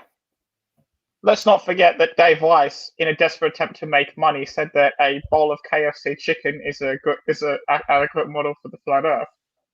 Yeah, that was a little bit racist, to be fair. Yeah. CO2 reverts back to gas pretty quickly. Yes, at room temperature, it just evaporates. They use it to shield against oxygen during wine production. They do. It's used as like a cooling. It's used as like fog machines. Before we develop the actual fog machine, you could, if you throw dry ice into water, it just makes a very thick fog. The other thing is liquid CO2. He would just argue that it's liquid if you try to say like a scuba tank, right? Like, and you would it would be the same argument. Yeah, I remember that. Liquid. I remember that. I do remember you now. You Or did. liquid O2. I said CO2. I'm sorry. You did show us that hologram. I do remember that. That was cool as hell. And we have Ironwork coming to collect the fluids for the foundry. Hello. KFC requires a container. It does, yes. And it's a bucket. Get a word in edgeways at all. Well, sometimes Nathan's patience is a Hey, little Max, thin real like quick. that. Sometimes, I was just sitting thinking, has anybody self-destructed as quickly as Dave has this year? Like with Dave Weiss, Potato Dave? Yes, Mr. Potato Head. He doesn't like being the butt of the joke. This is his grift. He doesn't like when when the script gets flipped. No, but I'm talking about, like, remember when he went on Ironwork not once but Mhm. twice, and both times did outrageously stupid things. Mhm. Like, That's why it's so fun to get him in a gotcha, because he lives in those extremes. He's like the most polite guy in the world if you're his friend and you're listening to everything he's saying and you're doing a live stream with him. But like the second you cross him, you're fucking Satan, bro. Simple as that. You are. There's no middle ground. Yeah. Yeah. But yeah, that's a good point, Dan. He's lost his shit. I mean, heavy. he has been stepping on rakes every week. Yeah. One after the other, yes. I mean, if first it was Ironworks, then it was Vika, then it was going to bat for Witsit and TFE to make Flat Earthers not sound dumb, which made him a show. I mean, like everything he's done this year seems to have been just like stepping on one landmine after another, or one rake after another. There's a cartoon where a guy just keeps stepping on the rake back and forth over and over, ping ponging. That's what I see Dave Weiss as. I mean, yeah, and the rake was a great analogy, by the way, for the cartoon. Yeah, I like that. He is in a circle of rakes and just can't get out. But Proby has the correct answer. It's because we're all fucking demons. Hell, yeah. Yeah, and other times, Rumpus gets plenty of showtime these days. Well, Nathan's grown more patient, but it's look, Charlie Welch, who is in the chat. Any Flat Earthers ever intend on applying their amazing secret knowledge, or are they content to just beg for money and chat BS on YouTube forever? I think we know the answer to that. I mean, that was true 4 years ago, and it's still true now. Yeah. And even then, like now, the begging is not really working. Well, yeah, I was told like what is it now? Like 5-6 years ago from a Flat Earther. Just wait, the truth will come out. Well, dude, it's been like 6 years now. Where is it? Yeah. They've said it. Yeah, Santos said it'll be official in 6 months in 2021. Any day now, yeah. It's like the rapture. Any day. It's like Jesus coming back any day now. Just one day, Donald Trump's gonna go on CNN and be like, "The Earth is flat, y'all. Yeah, y'all been faked, and I was the one that found it out. Y'all vote for me." Tim's grown more patient. Talk about personal antics of other people. No, that's not what I came here for. No, I'm not asking you for your views on him. So that's fair. That is absolutely fair enough. Going back to this thing about holograms, and do you think the moon is a hologram as well as the sun? Celestial lights are. Because all celestial lights are holograms. Huh. You know that I have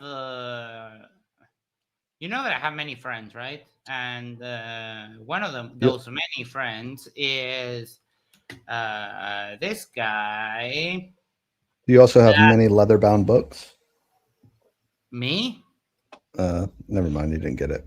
No, I the didn't. Anchorman joke. Oh no, I didn't. Never watch that movie. Oh, so good. I have a friend that sends me this kind of stuff. Gee, I wonder why a hologram has shadows in it. Awkward. Shadows that move, by the way. You know what? It's simple as this. We know certain things about holograms. We don't know everything about holograms, okay?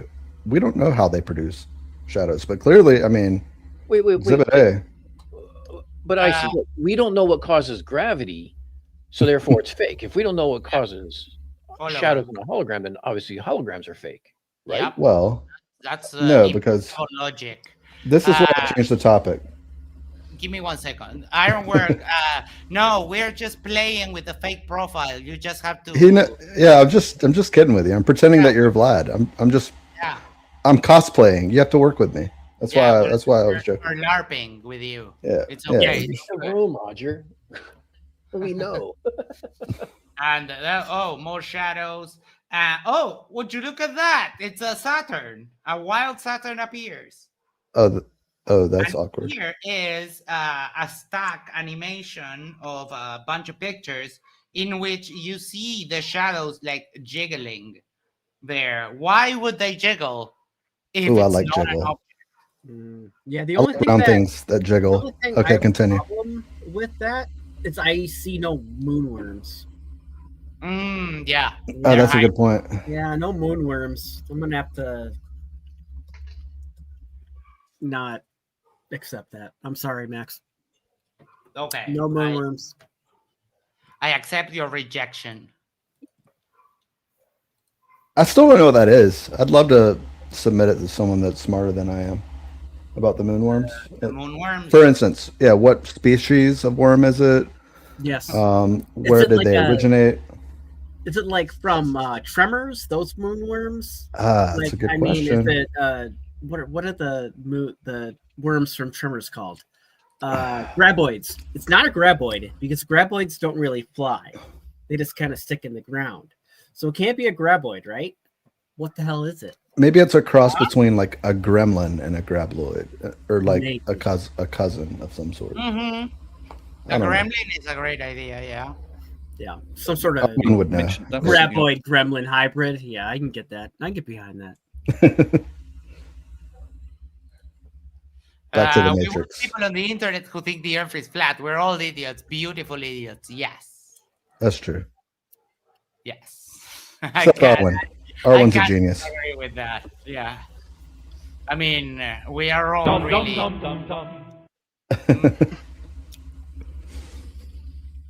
Oh, bring on the moonworms by the Moonworm Society.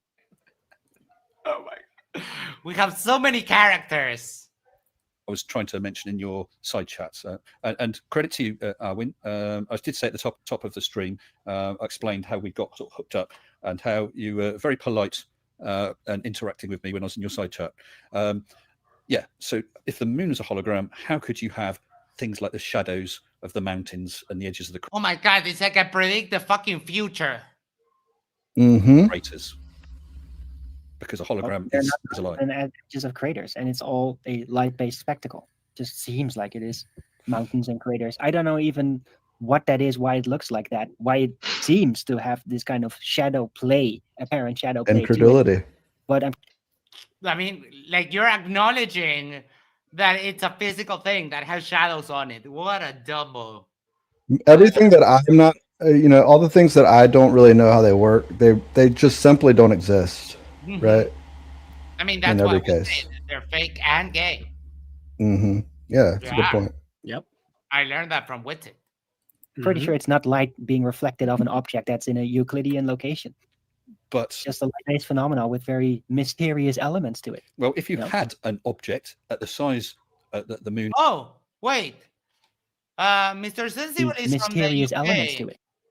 Why is the moon upside down relative to what I showed at the beginning of the show? I have it. Ah, fuck! It went away. Damn Facebook.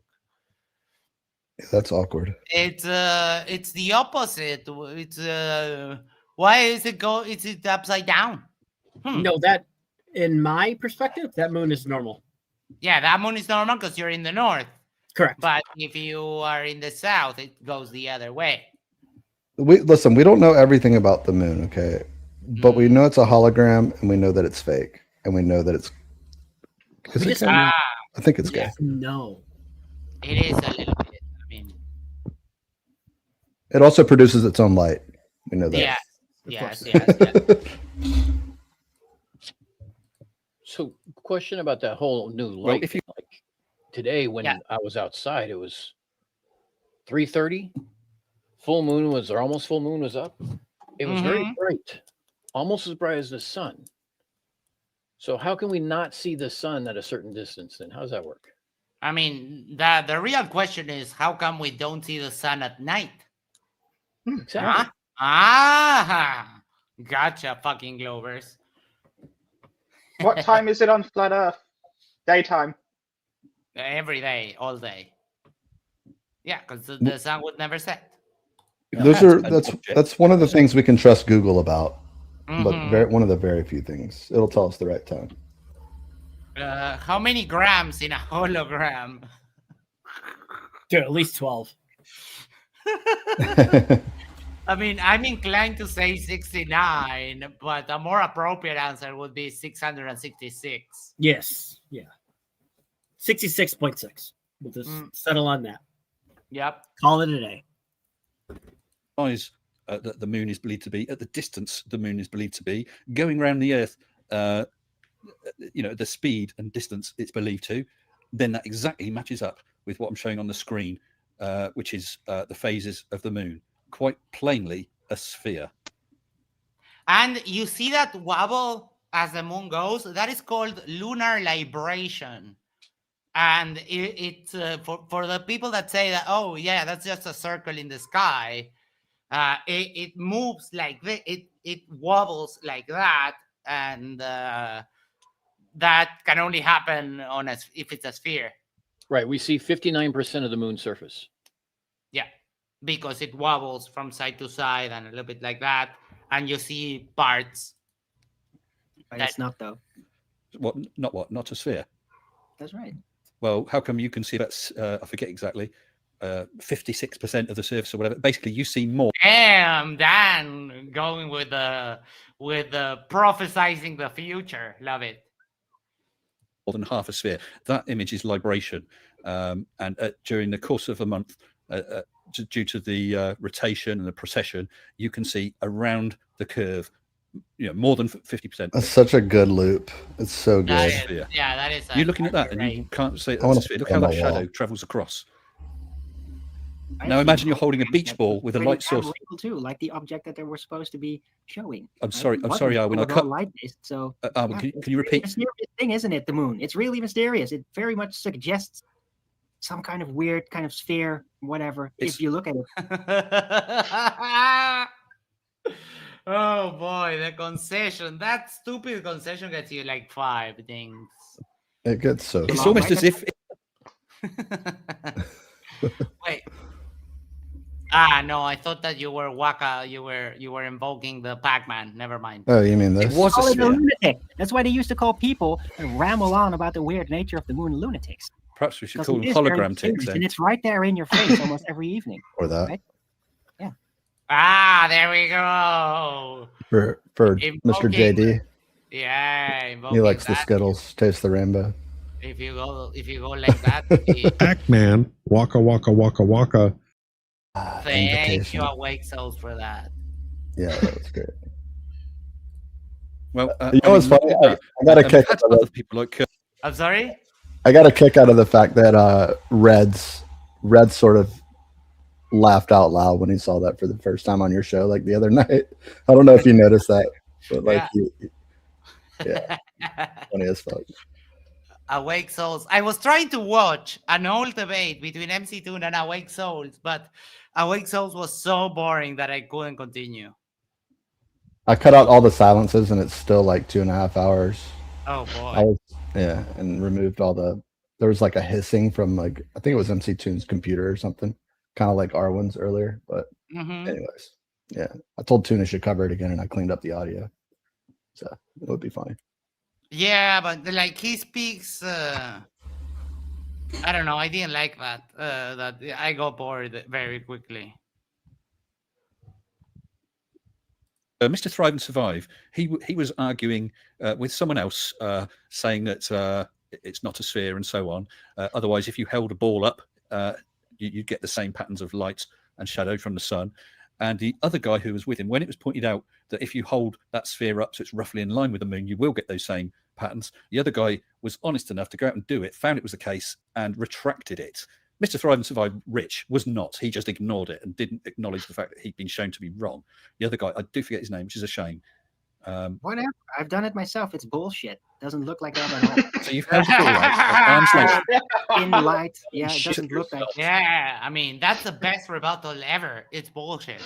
Yeah, I would love to see Arwin's results on that. If he did it himself, I want to see it then. Show me. That's how you know he is he's a professional cosmogonist or whatever. It's because he did that and it's bullshit. Yeah. No, he's a professional bullshit artist. Yeah. See, the smart flirts, like to whatever degree you want to call them that, are the ones that don't debate. The ones that actually have the nerve to show up where 500 plus people are just ready to drop facts one after the next. I'll never be able to understand it. I just don't. I don't get it.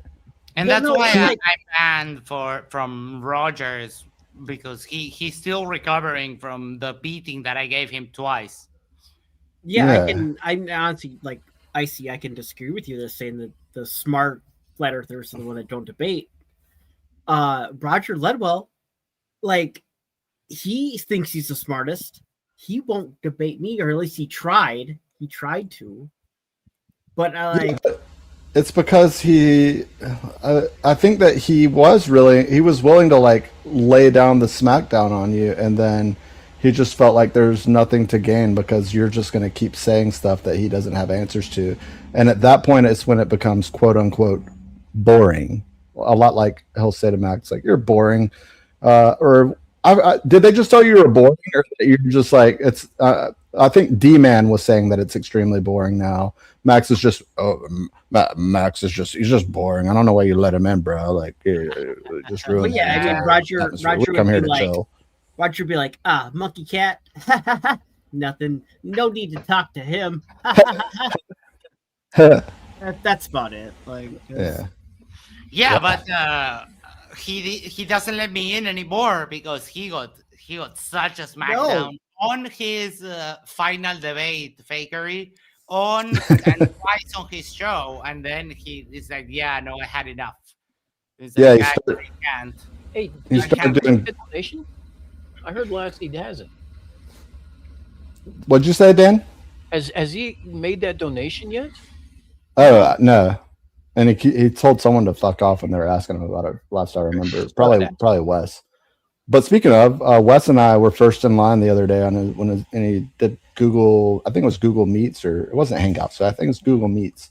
Yeah, and yeah, he was just. I saw just so thrilled. He was so thrilled that he could just keep the trolls at the door, and they can't even chat now because we were fucking with him the night before. Like, we just kept coming into his chat, and I mean, it's only funny to like us because we're doing it. It would not be good for stream. But we just kept going in his room. He would kick us out of the stream. We'd go in, but you could hear him like rattling on the keyboard. He kept like pressing like Alt Tab, like delete. So like every time we would come on for a few seconds, we'd hear him rattle the keys, and we'd get kicked out again. And so it was distracting him. He couldn't even run a stream. We just kept going in, and then finally he gave up. And we were like, "Do you give up, or do you want more?" Like Macaulay Culkin style.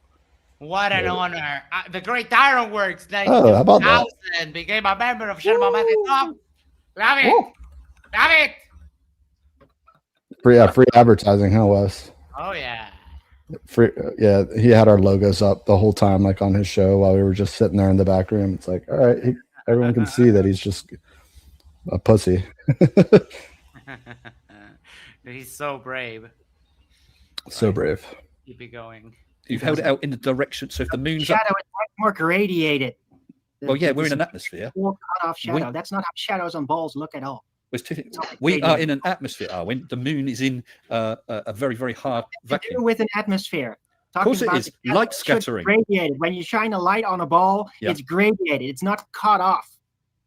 That's not how shadows on balls look at all. It's always radiated. And he knows a lot about balls.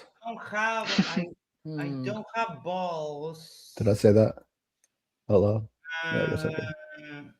Oh, I have peaches. Hold on. Peaches? Are they juicy? Sorry.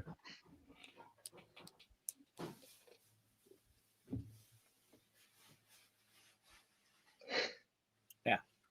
This is fun. Max searching for balls.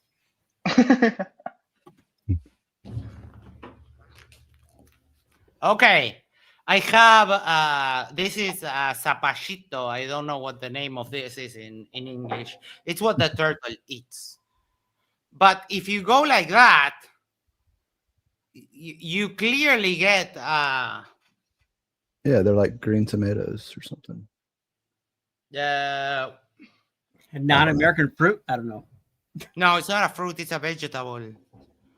Hold on. I need to check this. One second. Translate. Zapallito. No, what do you mean on fire? It's not on fire. What? Spanish. Okay. Zapallito. Zapallito with a double L, you dumbo. Oh, zucchini. Oh, a zucchini? Okay. That's zucchini? What the hell kind of zucchini is that? That's not a zucchini. No, I don't know. What this? No idea, but this is what the turtle eats. And what I was trying to show, maybe it works a little bit better this way, is that, yeah, you get a sharp cut off on the shadow. Yeah, it's just totally fake. Oh, Basil. Basil, I think I found. Let me address this first. For $5, thank you so much.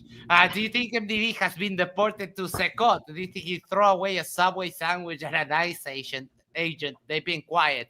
Well, I think that James is taking a little time off because he made some profit during the DebateCon, I think so. Just from the memberships, I think they clean house. So I don't think they're going to do maybe debate for a couple of weeks, taking some time off. But that being said, on the stream that we did on Monday, I think I actually found what happened in room 627, because after Jake's opening, there was a guy that was like, "Yeah, Jake, woo!" And I'm pretty sure that what happened in room 627 is that guy blew Jake in that room and made a freaking mess. That's my working theory for now. So we need confirmation. I need to ask. Yeah, I'm gonna not I'm going ask to for put confirmation this on back that in the one. fridge. Always. That's what happens when you shine a light against the ball. It doesn't look like the moon shadow at all. But we are in an atmosphere. Light bounces around. It's light shining on a ball. Atmosphere or no atmosphere, it doesn't matter. Well, it does. If you've got atmosphere that's bending, refracting. Have hard cut shadows when you shine lights on them. They don't. They do. Sorry, please say that again. I did miss what you said. 100%. Balls, when you shine a light on them, don't have hard cut edges in their shadow like the moon does. That doesn't happen. Mm-hmm. That moon is a quarter of the size of the Earth. Where the Terminator is. Actually, let me just try and bring that back up again. Is it a ball or isn't it a ball? Sorry, is the moon a ball? Yes, the moon is right. Pretty much a ball. Well, when you shine a light on a ball, it doesn't have a hard cut edge of it. Yeah, yes, it does. It does. It does have a gradient though, but he's like it's like have white bleed or whatever it's called. But he's just unreasonable. Yeah. Yeah, but that's because of diffraction. And the funny thing is, what he's looking at right here is doing exactly the phenomenon that he's complaining it's not doing. Yeah. Yeah. It looks like shadow. a pretty hard light on the ball. It doesn't. It's always a gradiated shadow. Now, because it's on a circular surface. Okay, I'll ask FTFE the next time I'm on with him. Yeah, Arwyn. So it radiates from light to dark. It's it doesn't coming up on the like the moon does. How many times? Can you see the stream now, Arwyn? I've got that moon back up there again. Look as that Terminator comes across. You've got a gradiated. You have a gradient between the dark and the light. Boom. Barely. Yeah, well, that's a quarter of the size of the Earth. That would be hundreds and hundreds of miles long. When you shine a light on a ball. Karen B. Sankempt Bush. Hi. Arwyn actually debated Mr. Sensible. Yeah, 4 years ago. And I'm pretty sure that this was Arwyn's last debate, not on FED with Papa Oakley. Mm-hmm. This is bad for him. And we're getting to the good part. We're getting to the part Roger recommended. So hold on to your horses. Mm-hmm. Gradient goes very far. It's not a hard cut edge. It gradiates for like a quarter of the radius. Real Arnold, I agree. There is no freaking sense why a fruit would be that bitter. It makes no, why? I mean, fruit is supposed to be sweet and delicious. Acid, like lemons, maybe, or tangerines. But why are grapefruits a thing? No idea. Yes, okay. That's what happens when you shine a light on a ball. Yeah, and that's exactly what you can Not see like happening it there. at all. It Not like fades this at all. from the shadow to the light So part cute. for almost a quarter of the radius. That's how shadows on balls actually look, not like this moon sighting. So you're saying that if you went out and that moon was up in the sky, and you held a ball up, that you would not get the same. That's also another great demonstration. Don't know if you've seen it, but if you are outside and the moon is out and the sun is out, if you hold a ball like that, the ball will have the same shading as the moon. It's pretty great. Pattern, because you will each and every time. Every time I tested it out, it doesn't look like that at all. I'd like to see. I suspect you're lying. Can we get a citation for that, or can we get a demonstration for that, Arwijn? When you say that, yeah, I am the citation. Get the fuck out of here, dipshit. Okay, if you say so. I am the citation, goddammit. So You funny. video that. Honestly, I would like to see you video that. I know you do live streams. Is it every day, Arwijn, or most days? Yes, it is. Yeah. Do you ever do sort of standalone videos for evidence this or debunk that? I've done exactly what I said live on the show with the ball, shown it. Oh, on the show, you do stuff on your live streams. How much space of the radius of the actual sphere the shadow takes up? Yeah, it's not a hard cut edge like this. That's not hard cut edge. We can see that in front of us right now. It's a hard cut edge. The shadow is not taking up a gradient that is a quarter of the radius of this presumed ball. Okay. It's a hard cut edge. Now it's a bit wobbly, a bit fuzzy on that hard cut edge. Boom. It's not radiated over well, the ball listen, like a shadow on a ball would. Now, Arwijn, you could say no, it's not. I could say yes, it is. You say no, it's not. Well, we both have said that. Should we leave? Electron Element says, seriously, Arwijn is mentally unstable. You think? Yeah. just a tiny bit. He might need to want to see some sort of psychiatrist at some point. Like, seriously, if you didn't tell me, I wouldn't have known, ever. Yeah. He just seems so sane. I mean, look at this. This is the how someone with all the marbles in the jar And I speaks, right? still don't have a freaking 1,000 subscribers. I mean, what else? I mean, Max does. Max has. I do now. We do now, and I actually just went over my tabs, and now we're at 1,002. So, Hell the money grabbing, thieving cunt. That's Quantum Eraser.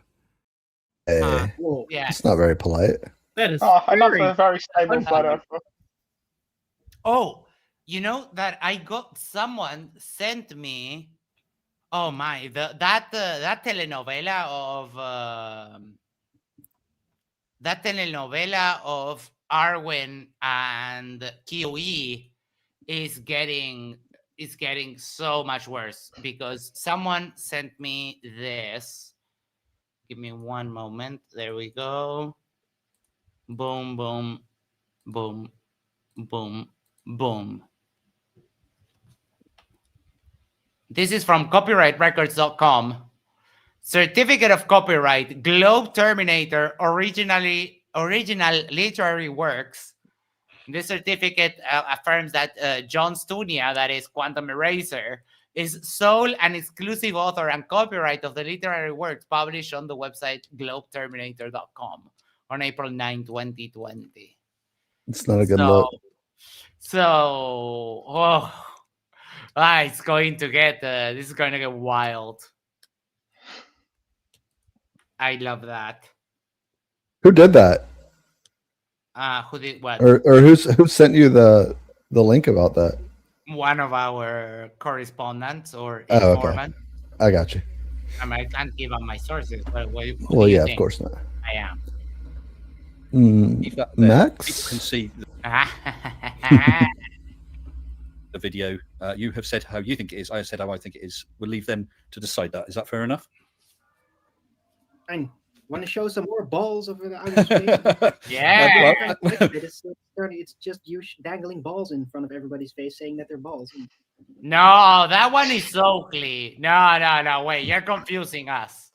You're confusing us with the one that dangles balls in everyone's mouth. That's not the case. Yeah. I think you've spent too much time with a certain person, but there we go. Right, I've got a couple more super chats. Mike71 said, "What causes a lunar eclipse?" So, oh no, actually, we've had that. I mean, can we appreciate Mr. Sensible and he's got a great sense of humor, but he can also, make you feel right at home, no matter who you are. Like, he's got a very good mix of just sharp-witted, underhanded insults in a way, and then I don't know if you've seen throughout it, like he'll play the guy that's like falling down the escalator, like when Arwin's talking, and like other little memes in the background that Arwin can't see, like for his audience. So do me a favor, move your mic like. Did I get really loud? Sorry. 2 centimeters back. Yes. Got it. Better. Now you're perfect. Yes. Yeah. Electron Element says glowterminator.com is copyrighted. I just downloaded and made a mirror of the whole site. Very well. I approve. And yes, a hacker like me does have eyes everywhere. I miss Mr. Sensible. It seems to be a common sentiment. Yep.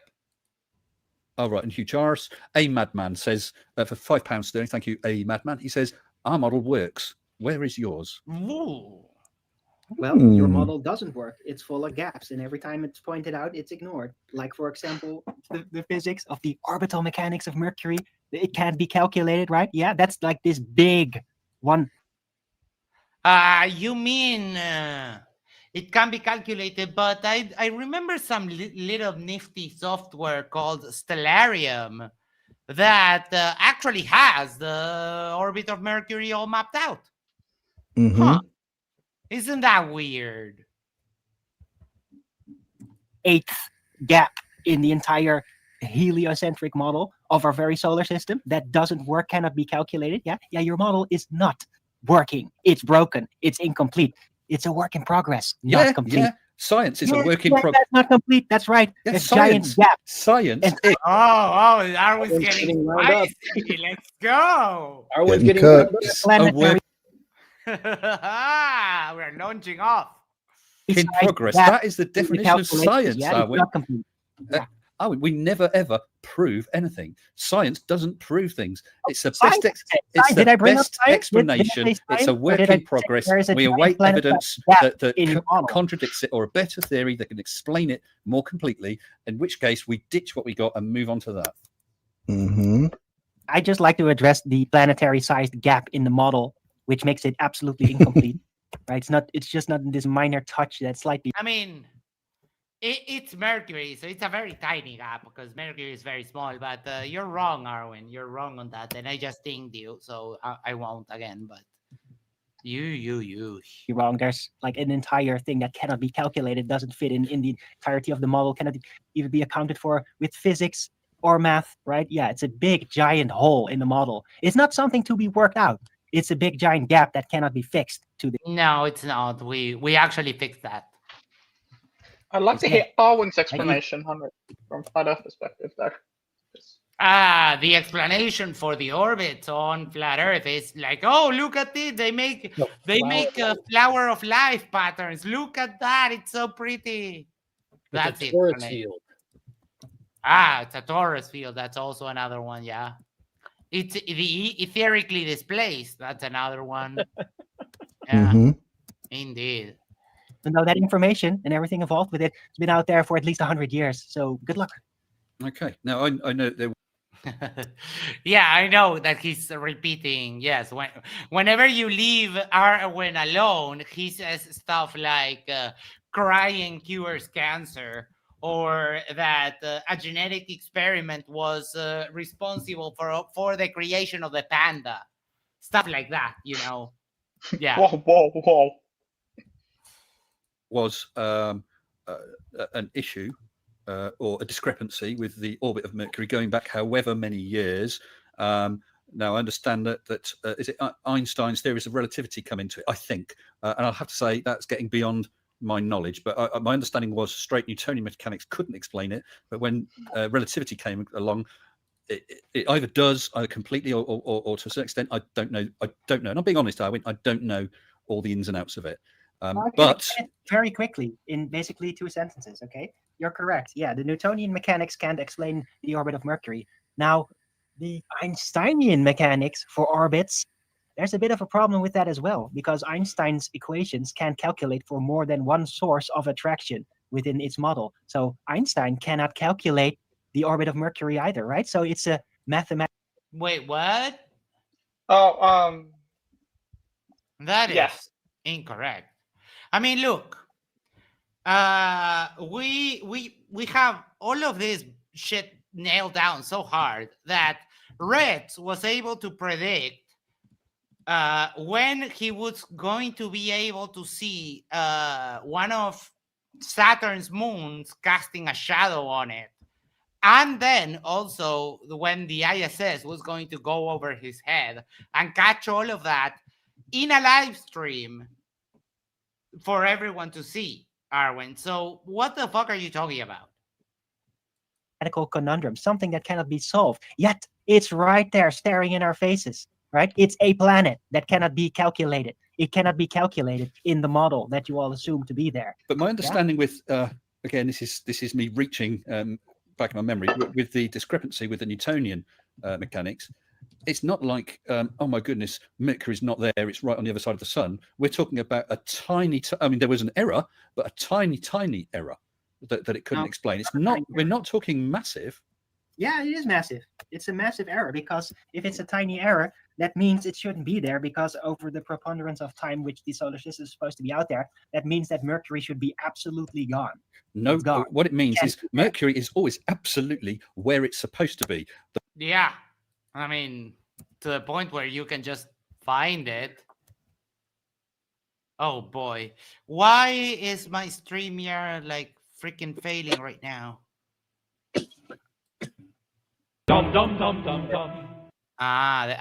Fix it. Sorry, there we go. All right. The problem is the explanation that the formulae couldn't account for it exactly. Truth Nerds super chat. We know the circular path. We know the circular path of Mercury. We know where it is across the heavens in relation to the other heavenly bodies. We know it's an ellipse. Every orbit is an ellipse. The path of Mercury is set, so we know that, right? It's just that when you apply the gravity mechanics of any sort to it, that's when it doesn't work anymore. It just doesn't. It doesn't fit. It never. That's what you say. And where do you get it from? Where would you possibly get that information from, Mr. Arwijn? Any citation? Yeah, I am the citation. Get the fuck out of here, dipshit. Thanks for the reminder. Thank you. Never fits, right? That's the problem, right? It's not a little indiscrepancy. It just doesn't fit. It shouldn't be there according to gravity mechanics of any sort. It can't be there. I think it's due to the curvature of space-time and having such a massive mass close by. But Arwijn, I'm going to have to say, I'm aware that there's an error. My understanding is it's a small error, but an error nevertheless with Newtonian. I thought that Einsteinian relativity had explained most or all of it, but there my knowledge ceases. So I'm not going to make shit up, basically. Okay, so I can't. That's sensible because it didn't. Okay, all right. Well, let's. Can't be calculated with Einsteinian mechanics. All right, now maybe Einstein just has a concept for gravity. Arwijn has an answer for everything. It's not too great, and when all of sorry, oh boy, all of the things he has an answer for. He has never run out of things to say ever. I think I did a video of him in English where it was a Swedish video, or did I say Swedish? Is that right? No, it's Dutch. Dutch. It's Yeah. Sorry. I don't know why I said that. I had a brain fart. Yeah, but he did say he had a list of credentials that he brought to the table. Physicist, cosmologist. Yes. There was like 5 or 6 theoretical something or another. Yeah, it was fantastic, and he stands by it. Like every now and then, someone will ask him in his chat. A totally normal person, by the way, in his chat will ask him a very serious question, like, "What are his credentials?" And he'll list them off, and it's pretty funny to listen to how big his head is. And every day they grow. Dunning and Kruger. Yeah. It's like the fairy tale, like the fisherman's tale. It starts as actually being a fish like that, and every time the story gets retold, it continues being a fish. It's bigger and bigger. And all of a sudden, like this was the size of the eye, right? Comes to orbital mechanics, right? That's why Newtonian mechanics are still used, right? They just don't work out with Mercury. But the problem is with Einsteinian mechanics, they don't actually deal with real world things. It's just conceptual. So it doesn't actually provide any real model that could fit in there because it's purely conceptual. Everything Einstein did is all conceptual. Well, so, yeah. Like you mean like the ether, for example? Arwijn, this is just such a copium. Like, all right, it's not real. Well, it is real because we see the effect. And one of the latest predictions, or one of the predictions, was that we would eventually find what is called an Einstein's cross, which means basically a galaxy or a star that gets refracted, and you get 4 images forming like a cross. Let's say you have a star and then a galaxy, and the light from the like behind, like they're lined up like this, and the light from this one refracts around the galaxy, and you get 4 images of the same thing. And it had been hypothesized, it was predicted by relativity, and then we found it. So uncountable things in astronomy. So again, Arwijn wrong again. Who would have thunk it? You said that Newtonian Hello, B's and G's and Max. Not sure what Max is yet. What do you mean? Everyone knows what I am. I'm NASA CGI. Right. Mechanics works for all the other planets and so on, but no, it doesn't. Oh, it doesn't, does it? Okay. Wait, well, Newtonian? Yes. Sorry. I was going to say that requires gravity. Now we've got a bunch of super chats have flooded in that little discourse between us. Web Bard, new member, thank you, Web, has just super chatted €2, saying let him explain it. He knows or knew a lot about the globe. And Mr. Second Best Bob super chatted £5, saying ask Arwijn why he lets Nathan Oakley talk down to him so much. I'll leave that to you if you want to answer, Arwijn. Why do you? Because I think Brenda described it best. It's because Arwijn is submissive. That's the case. You let Nathan Oakley talk down to you so much. I don't really. I've stood up to Nathan, but sometimes I'm always present there on the show every time. And sometimes, I don't know, people get kind of annoyed with my presence, and other times they completely embrace it. So it's just a swing of the... Oh, people get annoyed with your presence? Gee, I wonder why. Pendulum is the chemistry of the crowd. And yeah, sometimes Nathan is a little shy, like doesn't really give me any space. And other times he gives me all the space I want. So okay. I have no problem with him. He's been extremely complimentary and respectful and just he watches my show and he can actually feed back to me about things that I've talked about. So I have no problem with Nathan. Yeah, he watched your show until you were starting to get too many super chats, and then he started his own early bird so that he could take all that sweet, sweet money from you. And then you got banned and yada, yada, yada. We all know the story. Dick Wayne shouldn't be around here. I mean, you should time him out. Oakley whatsoever. As far as I'm concerned, Nathan Oakley is ace. Okay. All right. All right. Thank you, Arwyn, for answering that and opening up about that. Cheers. And excuse me, Jim Broughton has just super chatted £2 sterling, saying, "Who actually benefits from saying the Earth is a globe? Why would they lie, Arwyn?" Mind control and a lot of money. Oh boy, lots of it. Biggest budgets in history. And hey, There's lots of evidence for everything he's saying. Yeah. Holy shit. So silly. Wait, your mic just bumped up again. What the fuck is happening? Did it? And I enabled like the echo cancellation and the reduce mic. I thought you might have did that. I saw that it was So it's back. you who's changing that. I turned it. Yeah, I turned it off. I didn't know you did it automatically. You got to tell me. No, I put it on because it improves things. But Okay. I think it's when you move it. When you move it too close, it just I have it way bumps back there. up in gain so hard. Okay, gotcha. I told Wes I was going to test it with you after the stream, but whatever. Oh, okay. An imagery and a fantasy to a whole group of people out there that are willingly embracing it and can't really figure out why it's wrong, then you got them as a puppet, basically. You can tell them whatever story, the story that you understand what it is and they don't, and they'll just with wide eyes follow you around and think you're awesome and brilliant. That's what they do. It's a priesthood. But if this was a lot of money, people, a lot of power, and a lot. He said it's a priesthood. Oh my. Wesley says he's trying to take down your channel. He's a poke confirmed. I'm trying to talk over you. Hey, do you remember all the shit Icy Spin used to give me when I used to come in and my gain automatically went? Let me have it. I deserve it. Yeah. Do you know what that's like now, Icy? Mm-hmm. Tell me. Make me feel bad. Yeah. Okay. Yeah, I mean, 35 minutes. It happens every now and then, but that's fine. Yeah. Or was it longer than that? I forget. I haven't done that yet. You're talking about right, Dan? Yeah. Wait, dude, let me control your mic settings. There. Leave them like that. What's going on? Power. Okay, well, I could the entire education system to do that. I could entertain an idea like that if we were talking a dozen people, 50 people, 100 people.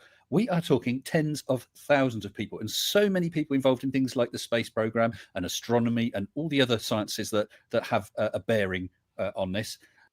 All fake and gay. That's the only answer. It's all fake. They would all have to be in on it. Yeah. Not a single person grassing the others up. And what's more, I've kept this up for about 2,000 years or more. No, it's nonsense.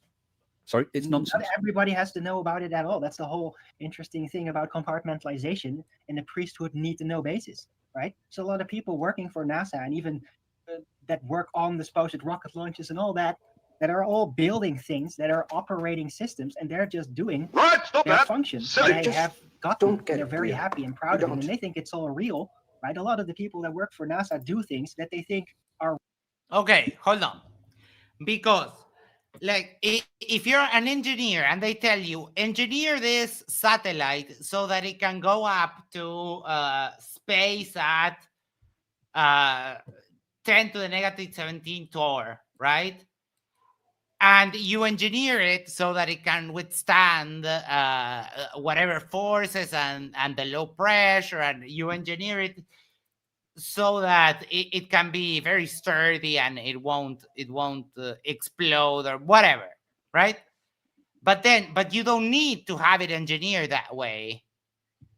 And now you have to also pay someone else to engineer a more lightweight thing that is not like, it makes no sense. It makes no sense. No fucking sense whatsoever.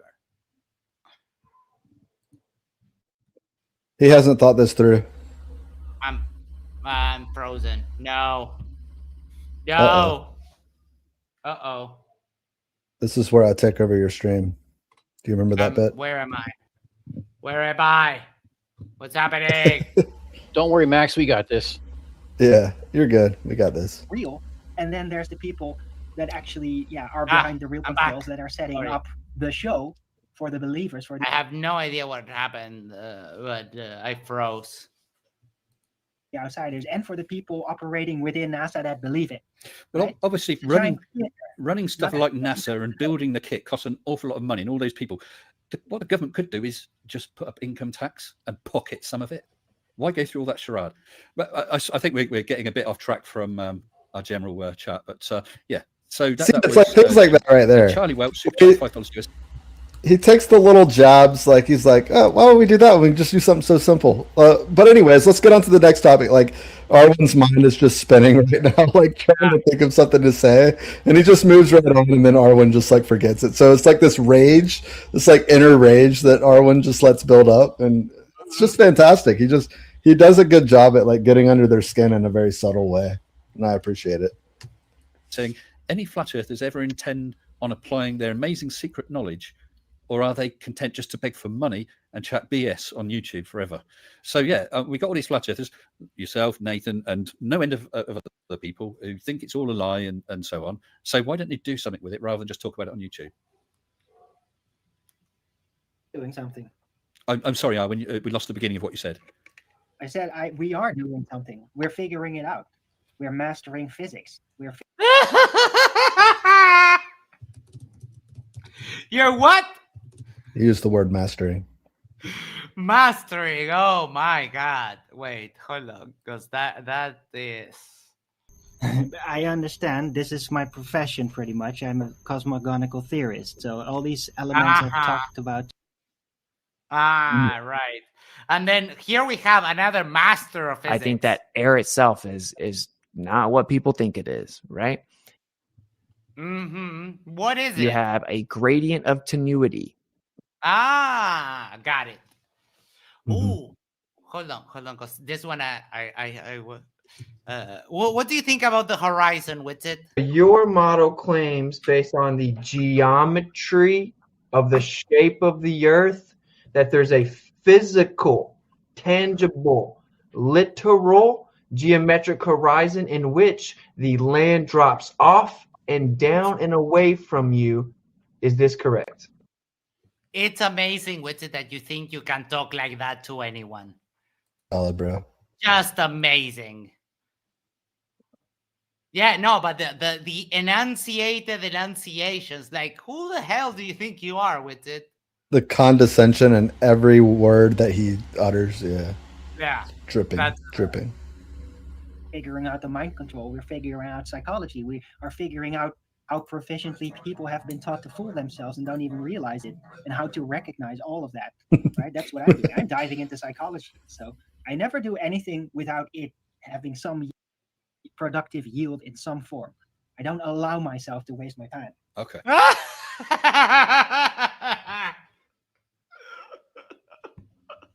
I don't allow myself to waste my time. Oh my. Wait, do I have... I think I have that one. Hold on. Let me check. 1 second.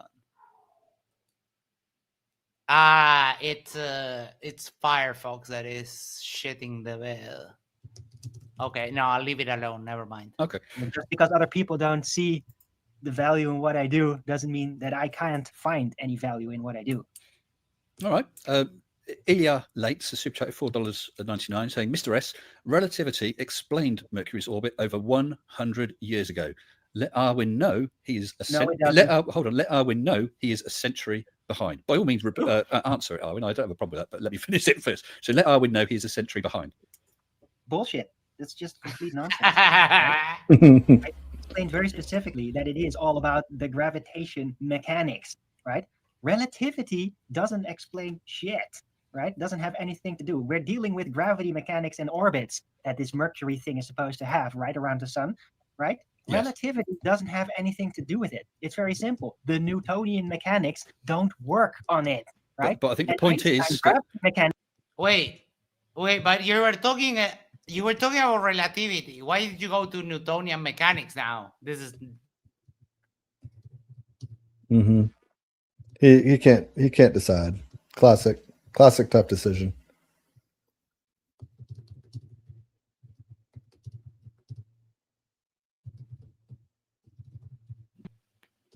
fuck? Are you frozen? Next, can I finish? Yes, The yes, Einstein yeah. mechanics Yes. can't work on it either, right? Okay. Because it doesn't have any mechanics. It's purely conceptual.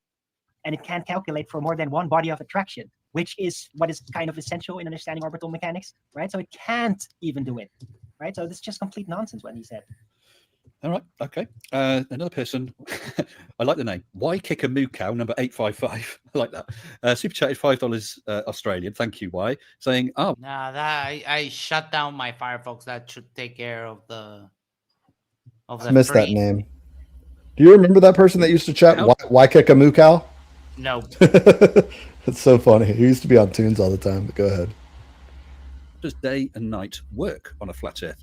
Please give me a science lesson. Well, we don't have time for a full lesson now, but can you give any brief explanation of how day and night works over a flat Earth? Do you know? During the day, the sun comes out, right? And all this light basically comes into being over the Earth. And then during the night, yeah, it goes away and grows kind of cold.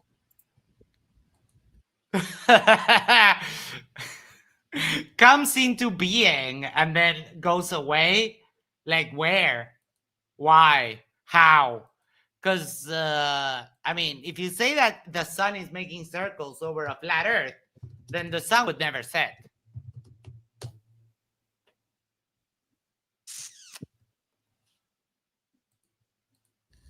But what about things like, well, you know, seasons and 24-hour sun in the winter in the north, extreme north, and 24-hour sun in the summer in extreme south?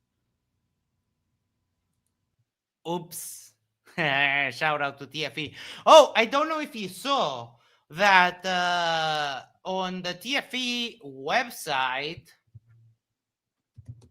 No, well, not the website, the YouTube page, the experiment. We might be getting A Christmas present? hopefully a 1-year anniversary. Check this out. Could be. 1 second. There we go. The TFE logo was just photographs in space. Stay tuned for an upcoming documentary announcement. And apparently this is from Mark Rober. You can buy, like you can put your own picture here. You just have to go to spaceselfie.com. And what they said is the TFE logo, stay tuned for an upcoming documentary announcement. So remember the other day that we were talking about, it might make sense that they will release the documentary for the 1-year anniversary. Yeah. Looks like we were on point with that prediction.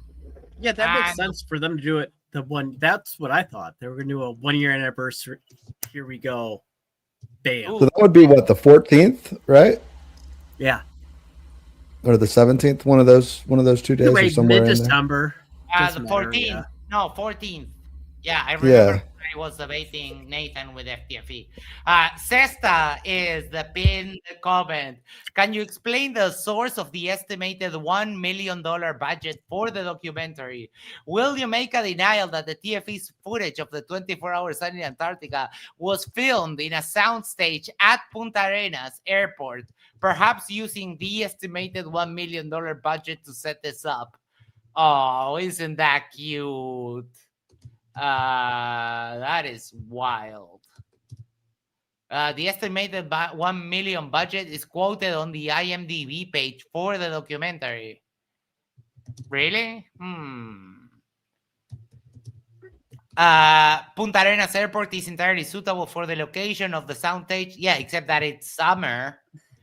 It's secure, it's accessible. The participants were able to meet there at the required time. It's convenient for a flight to UGC when the footage was completed. Oh, he's scoping so hard. So hard. I haven't read it. I saw this as soon as it got published and it didn't have almost any comments, but yeah. That is, maybe we were right. Maybe we predicted this correctly. Krakatoon says, why is Icy Spin's mic so loud? Because he hates us. He's trying to sabotage the show. Yes, because he has to be in front TSP's TSP the MVP. The center of attention, yeah. I'm just kidding. I love you. I love you, IC. I'm just making jokes. Yeah, I don't know what it's that mic in particular. Whenever he moves it, it just goes off the chain with the gain for some reason. No, seasons are very complicated, but I know at least that the angular path of the sun does have an influence on it. Although the very output of the sun also changes with the season. The direct light that comes from it pretty abruptly changes from one day to another. Every season it'll change. So that has something to do with it. And also the angular location, how much daylight and sun is basically exposed on the Earth. And all of that contributes to the seasonal systems. But it is very complicated what's going on. So, well, of course, the Earth is tilted at 23.5 degrees, and the sun, which gives us the Tropic of Capricorn, Tropic of Cancer, and the winter in the north is when the sun is only comes up to a lower amount and is shining through a shallower angle, so you're getting less solar energy. Hence, it's colder. But there we go, which works on a sphere. Yeah, well, it works on a flat Earth just as well. Okay. The angle changes, right? So how much of it is visible on the Earth during the day, that changes, and then there's less energy introduced, and then it becomes colder and it gets winter. And it goes the other way around, more sun, and then it becomes summer.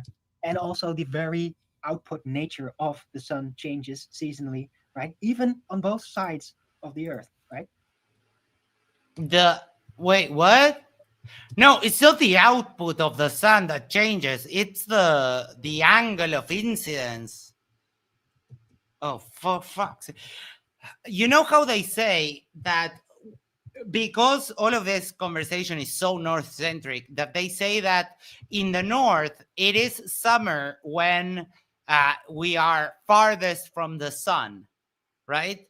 But they don't stop to think that applies, that it's a reverse in the south. So when in the south, we're summer, which is almost now, summer comes in December 21st or 22nd, right?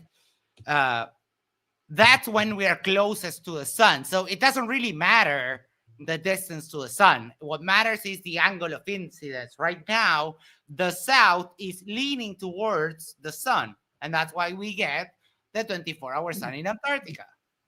It's not that hard. North of the equator and south of the equator. It's different types of energy output of the very sun. And it doesn't match, right? Two output of sun, completely different types simultaneously. Okay. Well, obviously we're going to disagree with this, and these questions are covering. I literally just explained it to you, Arwijn. It's almost like you're not listening to me, right? all sorts of things. Global Mom, hello Global Mom, not seen you for a little while. Super chatted $5 US. Oh man, that just made me sad. Yeah. Do know that we don't know everything about the solar system or the Earth. We are learning, and for your own mental health, ditch Oakley. I think that last bit, unless you wanted to make any sort of comment on that, Arwijn, that last bit, Mom, I'm going to ignore. Okay. Oh, I don't know if I told this interaction that I had with Arwijn. I ran into Arwijn on the Earth Awakening server, and because my friend Witsit wasn't there, I started talking to Arwijn, and I was like, "Hey, Arwijn, is that the real you? I'm a big fan." And Arwijn was like, "Yeah, oh, okay, then you can send me $50 on PayPal if you're a fan." I was like, "Oh my God, what? No, Arwijn, no, I'm poor." And then I asked him, "Hey, would you like to do an interview with me on my channel?" And he was like, "What channel is that?" Blah blah blah. And he was like, "Yeah, I'll do the interview for $50 on PayPal." I was like, "Oh fuck no, you're not getting any money from me, Arwijn. Holy crap." I'm not sure it's appropriate to ask anyone via a super chat. I don't have a problem with you asking, but I'm not going to put that to Arwijn. So Arwijn, so you do know that we don't know everything about the solar system or the Earth. We are learning. Any comments on that? That's right. Yeah. You don't have a model. I know. Well, I'd say we got a model that perhaps covers, 99.9%, but we got to keep working to get the rest. No, it's more in the direction of, I guess, 90% when it comes to an entire planet which orbit cannot be explained through any mechanics. Wait a second. So if we have a That's pretty 90% sizable. working Not model, 99. then what's the issue? That's what I was going to say. What's the issue? Yeah. Huh. I would say, what percentage of the model works on a flat Earth? That is close to zero. Yeah, we're Right. plus 90 on that bitch. Yeah. Seems to me. David says you could have got that down to €2 or something. I had an idea, but it's bad. It's bad. It would make me look absolutely horrible. But I had the idea of proposing to him, I had the idea of proposing, I could give you 50% of the super chats and then just turn the super chats off for that show. But I don't know. That would make me look super bad.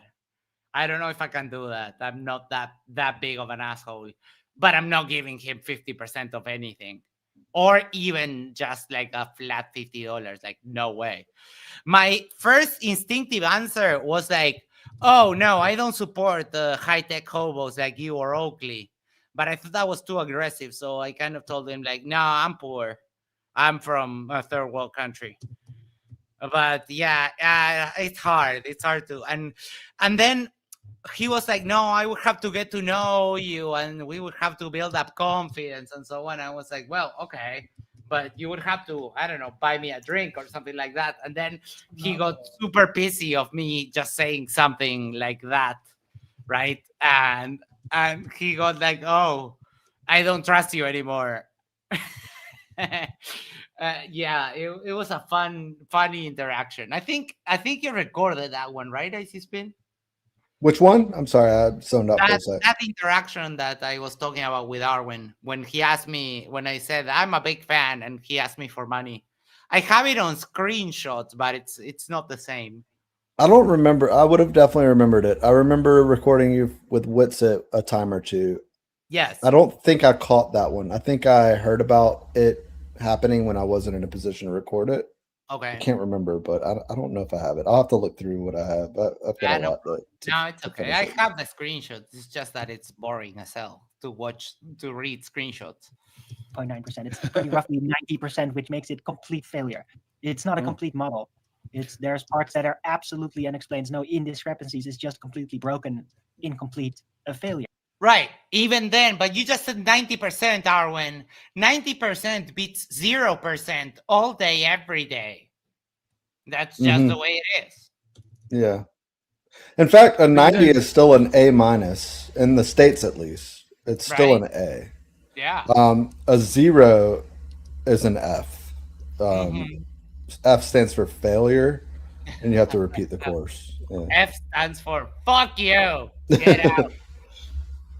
But if, let's say, I have a look at all these equations and bang, what we need to do is put in a plus sign there, and suddenly we get Mercury. Perfect. Let's just say for sake of argument that's the case. That's still not 100% because there is still going to be stuff that might be a much, much closer explanation. It covers Mercury as well, but there's still the chance of improving it further. There always will be. That's science.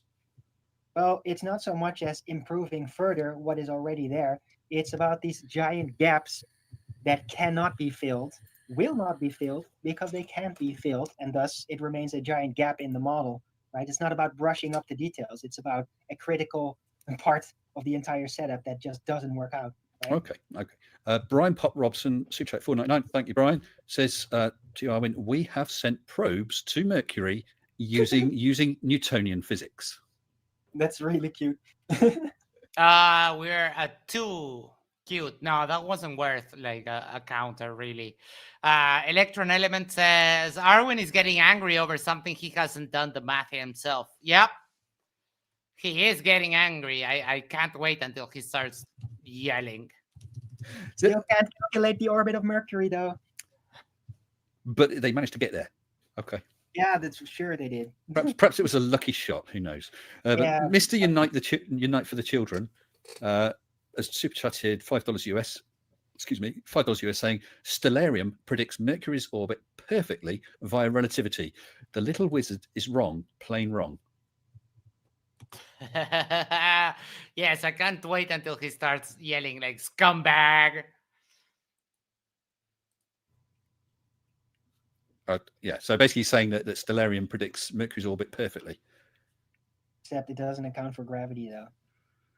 Well, it does account for gravity. That's what keeps the planets going in the orbit. Did you really just say that, Arwijn? That gets you 10. 5. However it's doing it, it gets it right.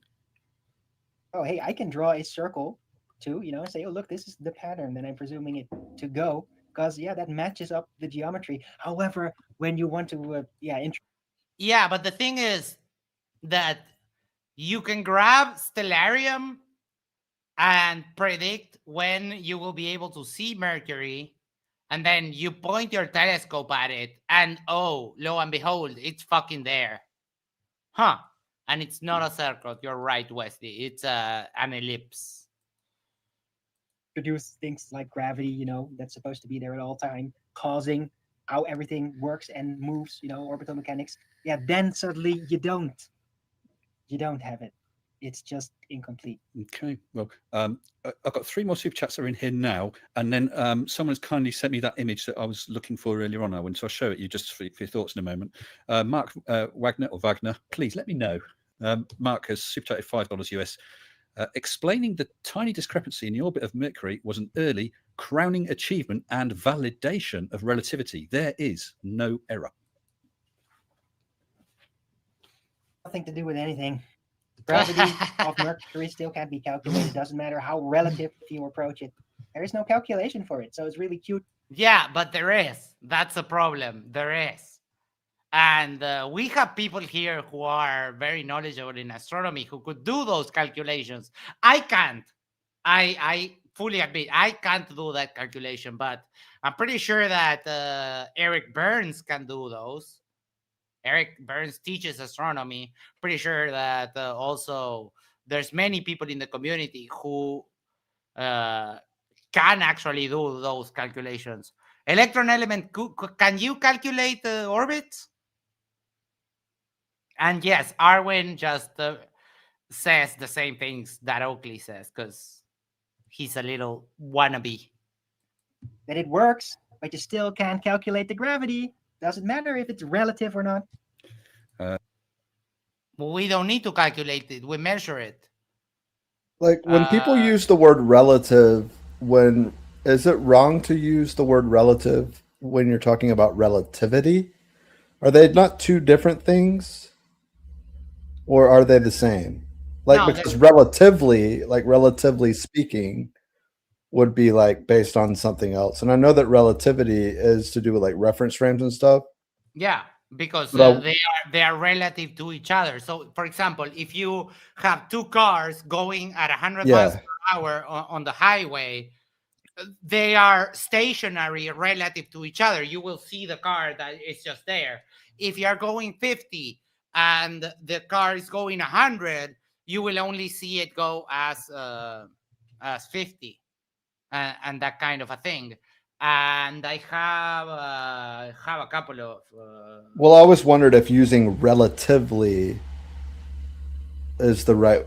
I guess it must be, but I always felt like it was incorrect. Like when you're saying because he said something about whatever you just said, like we're not talking about relatively, and I thought it would be like we're not talking about relativity, or maybe I just. It's the same thing.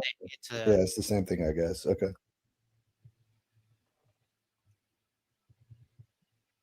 You see that you get 2 speeds that are going the opposite way. Yeah. Like stationary. They cancel. Yeah. Did you understand what I was? I got maybe my tangent was just like it wasn't well thought out, but I thought maybe he was using relatively when it didn't really apply. But maybe I'm not sure. Oh, I see. I have that one. I have this one.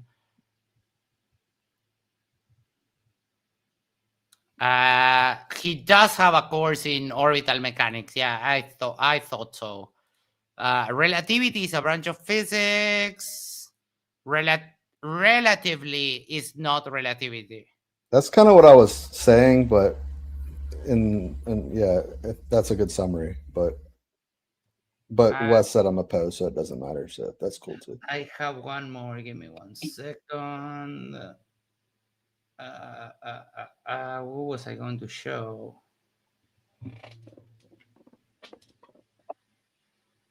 What is basal problem? I gotta get close.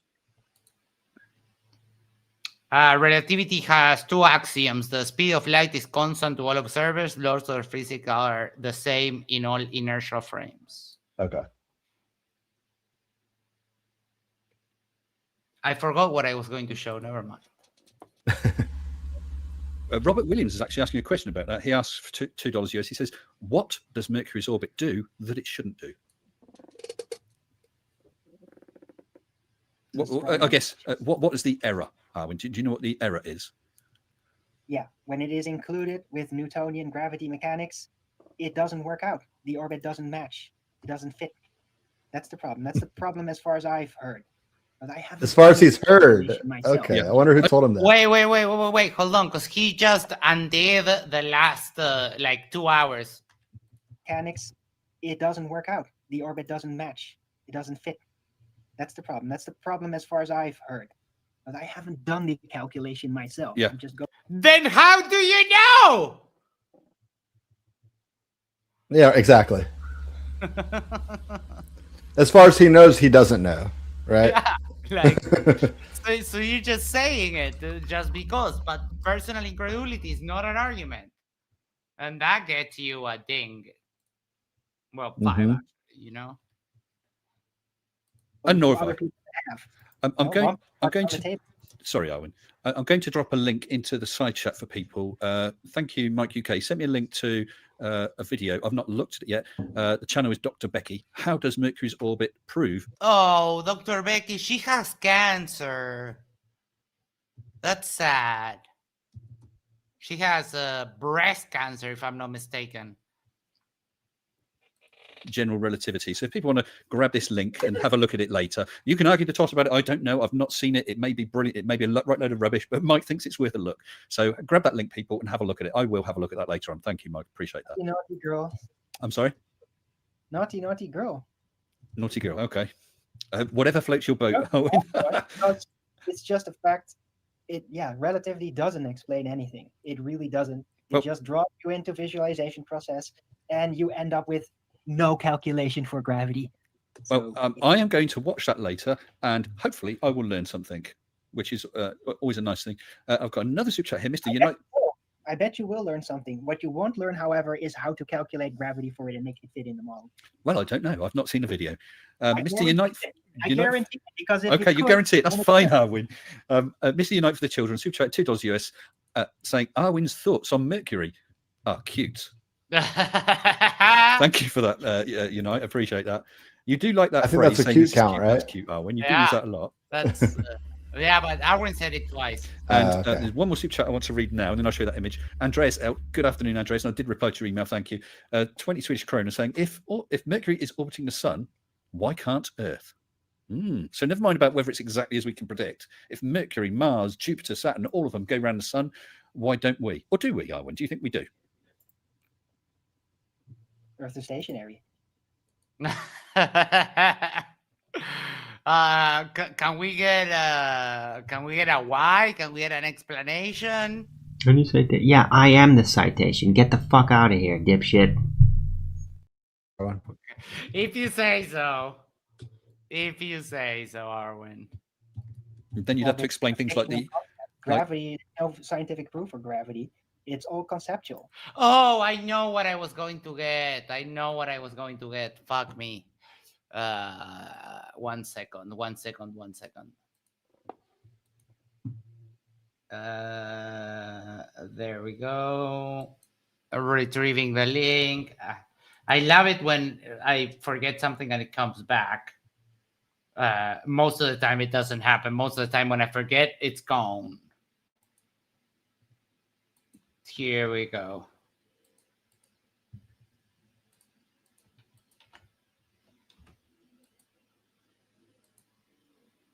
This is a good one.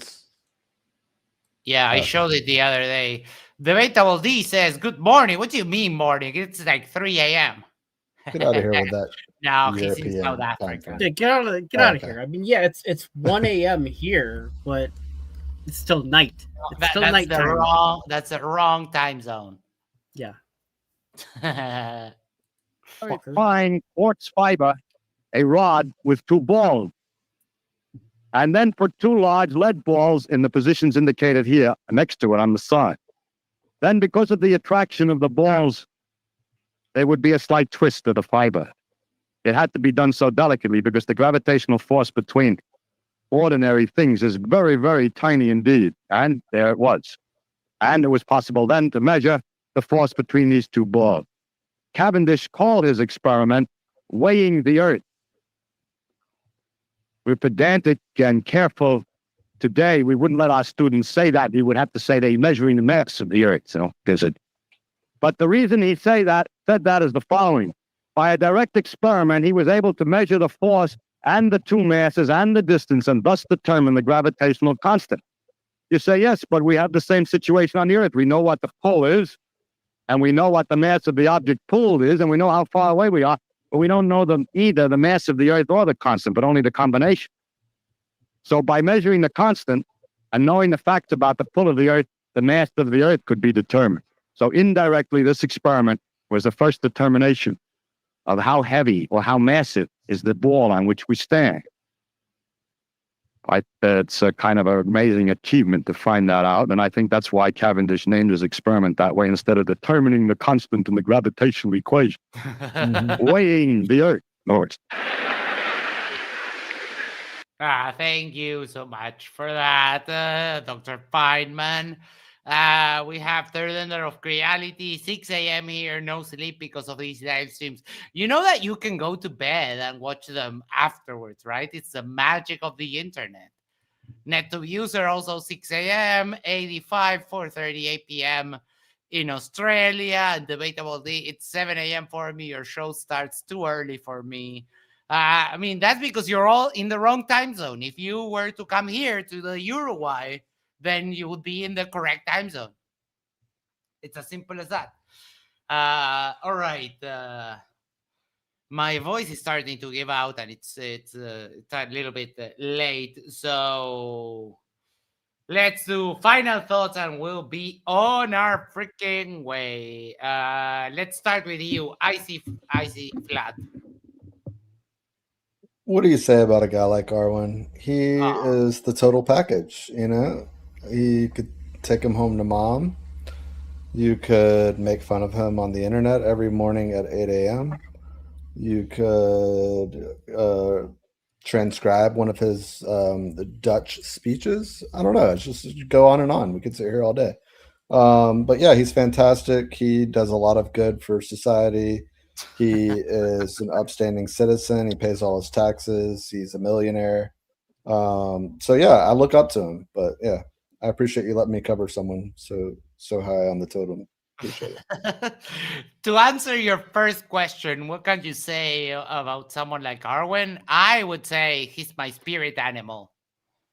He's one of the new spirit animals. I think 2023 it came out. Yeah. That's great. I forgot about him and Witsit are both my spirit animals. I admire them both. You need to rethink. Oh, did I get that wrong? No. I mean, they're both my spirit animals because they're both like high-tech hobos. They just beg for money on the internet and they somehow make it work. Yeah. Well, we'd have to peel back the onion on making it work, but that's another story. Well, yeah, I mean that is true. That is true. And Mr. Evan says, but he doesn't have 1,000 subs. Yeah, he does. I remember that clip. That was yeah, that's a good point.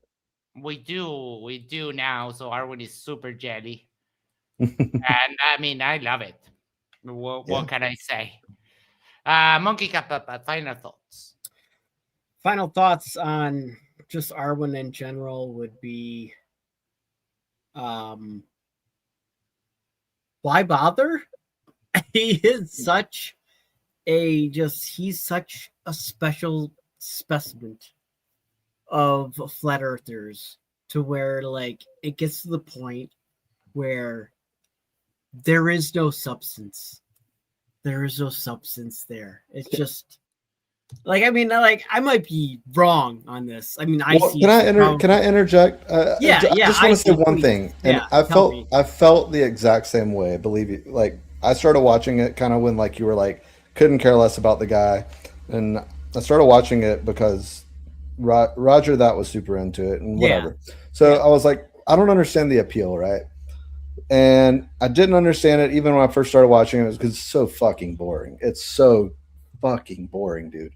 But sometimes he will say things that are there, like you just can't really kind of describe it. Even sitting here, like even covering this, he says things that are so wacky. Like he's said things I probably wouldn't even repeat here, but like just like the white power thing that he went to last week, and he was so excited about it, and he had all of these examples and like reasons why, like locked and loaded, ready to go, and he's just incredibly narcissistic to the point, like even some of the words that he chose to use, like even during this debate, and the way that he formed his sentences, it makes it feel like, to the person that has no idea what the words mean, it kind of like falls off the tongue in a really funny way, where it sounds like maybe he knows what he's talking about, but it's really hard to describe. But like I don't want to like change your mind, but okay, I did feel the same way, and it's kind of grown on me.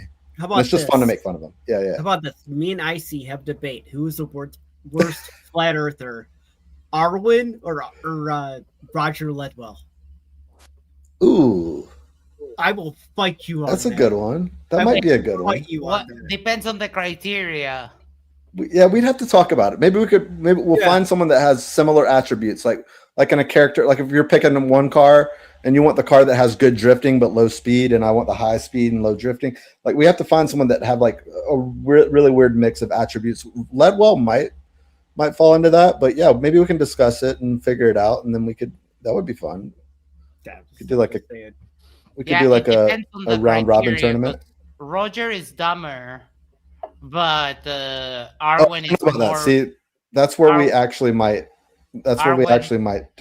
Sorry. Go ahead, Mike. Arwyn is more vile. Yes, I do think that Arwyn's dumber, though. I do think Arwyn might be dumber than Ledwell. I think Roger is dumber.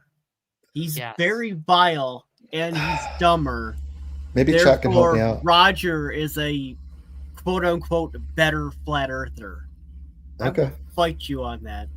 I think Arwyn's such a fucking dummy, though. I do think Ledwell is too, but the more that I've watched Arwyn, I'm just like, how could he be this dumb? Yeah, like, but I feel the same about Arwyn. I'll say no, but I mean I have, but it wasn't anything special. Who is? It wasn't like we had a chance to go back and forth. He just kind of avoided what I said. Roger Unwell or yeah, I'm gonna lose this bet. I know I'm gonna lose it just because nobody's watched him like Debatable D and CK and Roger that, like, so no one's up, so it's fine. But if all right, I should get an edge. I should get like, if it's more than 66%, then I absolutely lose. But if it's less than 66, then it's a win. To me, the difference comes in what criteria are you using. Yeah. How are you counting?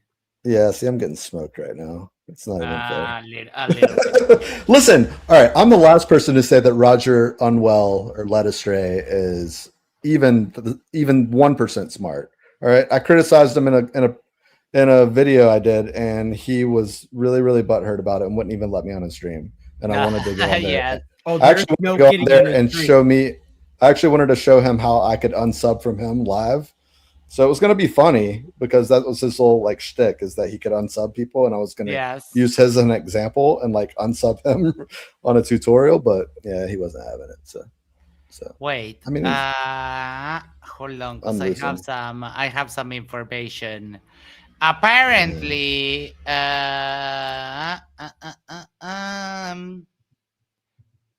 no, wait, hold on. I'm going through the conversation. 1 second. Roger just admitted he on a live that he had to sit 7th grade twice. he did. Wait, no, what? Yeah, I posted about that. He did. But we don't know if Arwyn even graduated middle school. That's my only argument. Don't know. I could be wrong. Right, but Arwyn is bilingual. See, that's yeah. There we Yeah. go. Yeah, guess what? Ledwell has a job. Oh, you see, yeah, it but depends on the does he criteria. really? I mean, come on. I mean, yeah, he really does. He We're has a splitting job. hairs. Arwyn an doesn't. Hey, it's better than nothing. He's at least quote unquote trying. Yeah. Okay. So I debate mean, set. and United he's States a lady. versus the dumbest flat earther. How do you to round up a lady and to have granddaughters and grandbabies, as he calls them? Like, I don't know. Arwyn, I don't know. What? I mean, he managed to bamboozle one woman into fucking. I mean, that's no. I don't think so. I actually don't believe him. I don't. I think that he might be a virgin. Who? I really Arwyn do. or Roger? Not Roger. Yeah, Arwyn. Arwyn. Yeah. Right. And No. And I'm not saying that like it's like a token of a person's manliness. I'm just saying that he talks a lot about how he had a girlfriend and stuff. And so, and like, yeah, sure, it's probably hard to like, fucking relationships and like finding the right partner and shit is hard. Yeah. But at the same point, like he does a lot of fucking vile shit to like cover up for his insecurities and stuff, and it's aggravating. Lose that completely. Electron Element He says does they have a asked cross Arwyn bone. if he had Do you taken a wanna lose calculus that course, and completely? he answered I have to yes. get a. What was that? Oh, never mind. Debatable D. I think I can sum it up. Roger has failed upwards in life. Arwyn has succeeded downwards in life. Oh my god. Yeah, that's a great point. See, and yes, so I'm not sure. And I did ask him directly. He summed it up with a parable, but if you were going to unpack the parable into one word, is Arwyn dumber than Roger Ledwell? Yes would mean Arwyn's dumber. No would mean Arwyn's not dumber. And that's just for debatable D. Yeah, I think if you go purely on who's dumber, I think Roger would qualify as dumber. The problem is that Arwyn is like super vile, and very insecure. Roger is so dumb that he can't be insecure because he's not self-aware enough. The thing is, though, like I expected to get smoked in this, and I called it, but like I do think that even if more people were subject to Arwyn, I still think that the edge would go to Ledwell. But I think, like you said, it's like there's got to be some sort of criteria or something that you can highlight. Like if we were to do a debate, for instance, about why this person's dumber, and like you'd have to like really pursue a certain avenue, I guess, and that might pull it off. David says, Arwyn said he would love to get inside his ex's head so he could feel her love for him. Oh, boy. Oh, no. That's so ridiculous. Oh, yeah. D-Vids has been stopping by the streams in the morning, so he's had a little bit of exposure. Yeah, maybe I think he's starting to grow up. Maybe D-Vids just likes being in good company because it's a hell of a good time. It's a riot. But maybe he's been exposed to another set. Like I'm a little bit too far in now for me to like reflect, and probably even Harnold is. But like, I can't remember how exactly where I was when it came to Arwijn. I knew I was highly disinterested, and now it's more like I just want to fuck with him. So I still don't really know how I feel about him. I just know that he's stupid as fuck because I'll hear things that he says. So that's all. Arnold said Ledwell is too dumb to be insecure. Yeah, that's what I said. That's why I said Arwijn told me he has taken a calculus course, so he does have some intelligence. But I think he was lying. That was kind of what I. Oh, sorry, hiccups. That was kind of what I got from that message. That he was just straight up lying. I don't know he could handle a calculus course. And David says, "Oh yeah, I've been Arwinized." Oh, we did ask him. So someone told him about the video that I made the very next day. I think it was someone, and so he had, in short, because someone asked him, "What did you mean?" They left it open for him. What did you mean when you said you were a physicist? And he sort of unpacked it in the most pretentious way possible. Like, listen, when I say I'm a physicist, I stand by it because I understand how things work in the real world. Anybody's a physicist. And then he just went blah, blah, blah, blah, blah, blah, blah. And it was like, oh, God, right, for this guy, right? Like, yeah. It was so cute to use a R1 saying, so cute. But it was remarkable. The narcissism drips every morning. When you think he's given up and he sits there and he stares for 95 seconds, just like this, and then he opens his mouth and he's just like, oh yeah, I think everything in the Alex Jones catalog is just perfect and I'd spend my last dollar on it. And it's like, what the fuck? What did he just say? Right. And then he's like, I need you to send me money because I won't do a show tomorrow. Like, it's funny okay. they call it PayPal instead of PayPal because his first name's Paul. So it's pretty clever. All right, Dan, final thoughts. Final thoughts. Congrats again for making 1,000. So cheers to you. I myself at last look was like 450 something in change. So close. So hell yeah, dude. For an end of year push for 500. We are going to be doing some end of year awards, and we'll be able to show for that. Of which Max, you're obviously more than welcome to come join. And it's we're still working on what to call it, but it's definitely going to be a horse's ass trophy. Oh, nice. And it's set up kind of like a dog and pony show. There's specific categories, and then there's the overall best in show. So the best in show gets the horse's ass, and the categories will end up getting a nice little star Your Did It meme trophy that I am going to be ordering tonight. Oh, nice. But Arwijn is a special sort of person. He's I don't know. Words fail me when I have to come to describe him because he leans so hard into the white supremacy part of it and everything else, and then also into the fantasy part of it about being a wizard or not a wizard. I forget which one it is. and a troll or but not an elf. Yeah. An elf. Elf. Yeah, it's something like that. I forget. It's like the elf versus the orcs. The elves, and he's like serious about it.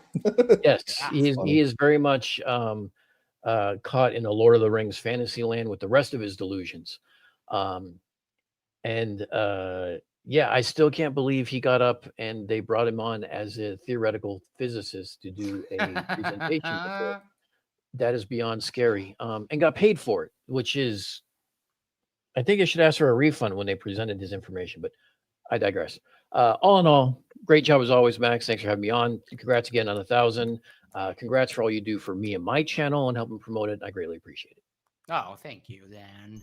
I understand. This is my profession, pretty much. I'm a cosmogonical theorist. So all these elements I've talked about. Yeah.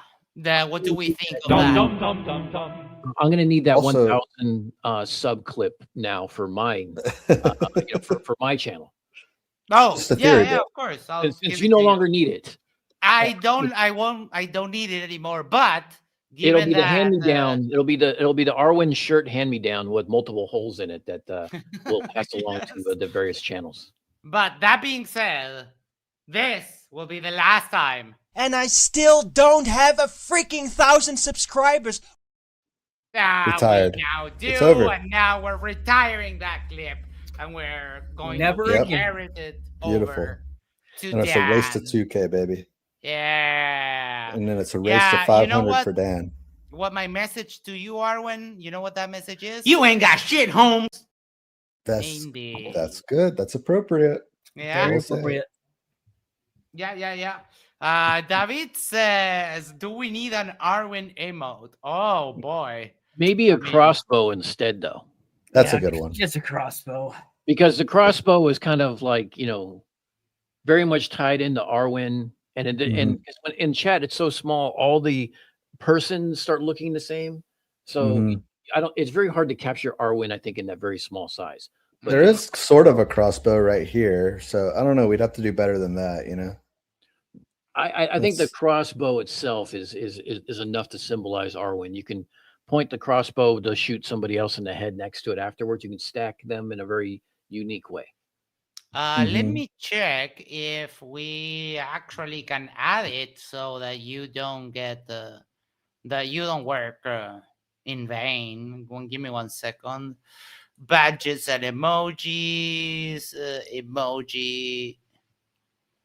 Add another emoji. Oh yeah, we can. So if you want, feel free. If not, we'll find something else down the line. But we're super good. Do you have a sponsor or whatever they call an advertiser yet? No. The guy I found I found a vendor that could do the branded mates and thermos and so on. But the owner is from Argentina. He said, "I'll call you next week." And he never called me. And I emailed him and I followed up and he never followed back up with me. And I was like, yeah, of course, the freaking South American bastard. And yeah, he that rubs me the wrong way. If you tell me I'm gonna call you at 5, if you haven't called 5:01, I'm like, oh, what's going on here? It gets me so annoyed when people are impunctual or they don't have their word is not worth anything. So I don't know. I might follow up whenever I stop being angry at him. I might follow up with him again. But yeah, it's all good though. It's hard because I'm not going to hold up. I'm not going to change my style or do anything other for a sponsor. They don't get to decide anything. So it is hard to get someone who would agree to that. Mr. Eman says, has 4 times the number of likes than Oakley has on his video that is 1 day old. Yes, that's a wild thing that Oakley is crying about people watching him and so on, and crying about this movement that he built and yada yada yada. It's just insane. I don't think I have final thoughts. Thank you, Roger, for letting me know of the existence of this clip. I don't think we'll finish it because it will be just more of the same. But we have some great content coming up starting tomorrow. Tomorrow we have Dan from Creation Myths. He's going to clear up Donnie from LARPing for Jesus or Standing for Truth. He's going to clear up the whole thing about the Y chromosome during that debate. And then on Friday, we have a debate between Red's Rhetoric and OTW News. Globe versus Flat Earth. Which model better matches reality? So stay tuned for that. And then next week, we are having part 3 of Arwinian history with Roger that. Before we go, make sure to do the social things like, share, subscribe, send this to a friend, send this to your significant other, go to the corner, yes, the corner of your street, and you'll subscribe to Yerba Mate Talks And that way we can share the love for the channel. Thank you everyone over here. And in the side chat, thank you, all of you, each and every one of you. We'll catch you tomorrow. Take care. Have a great night. Bye-bye. Yeah.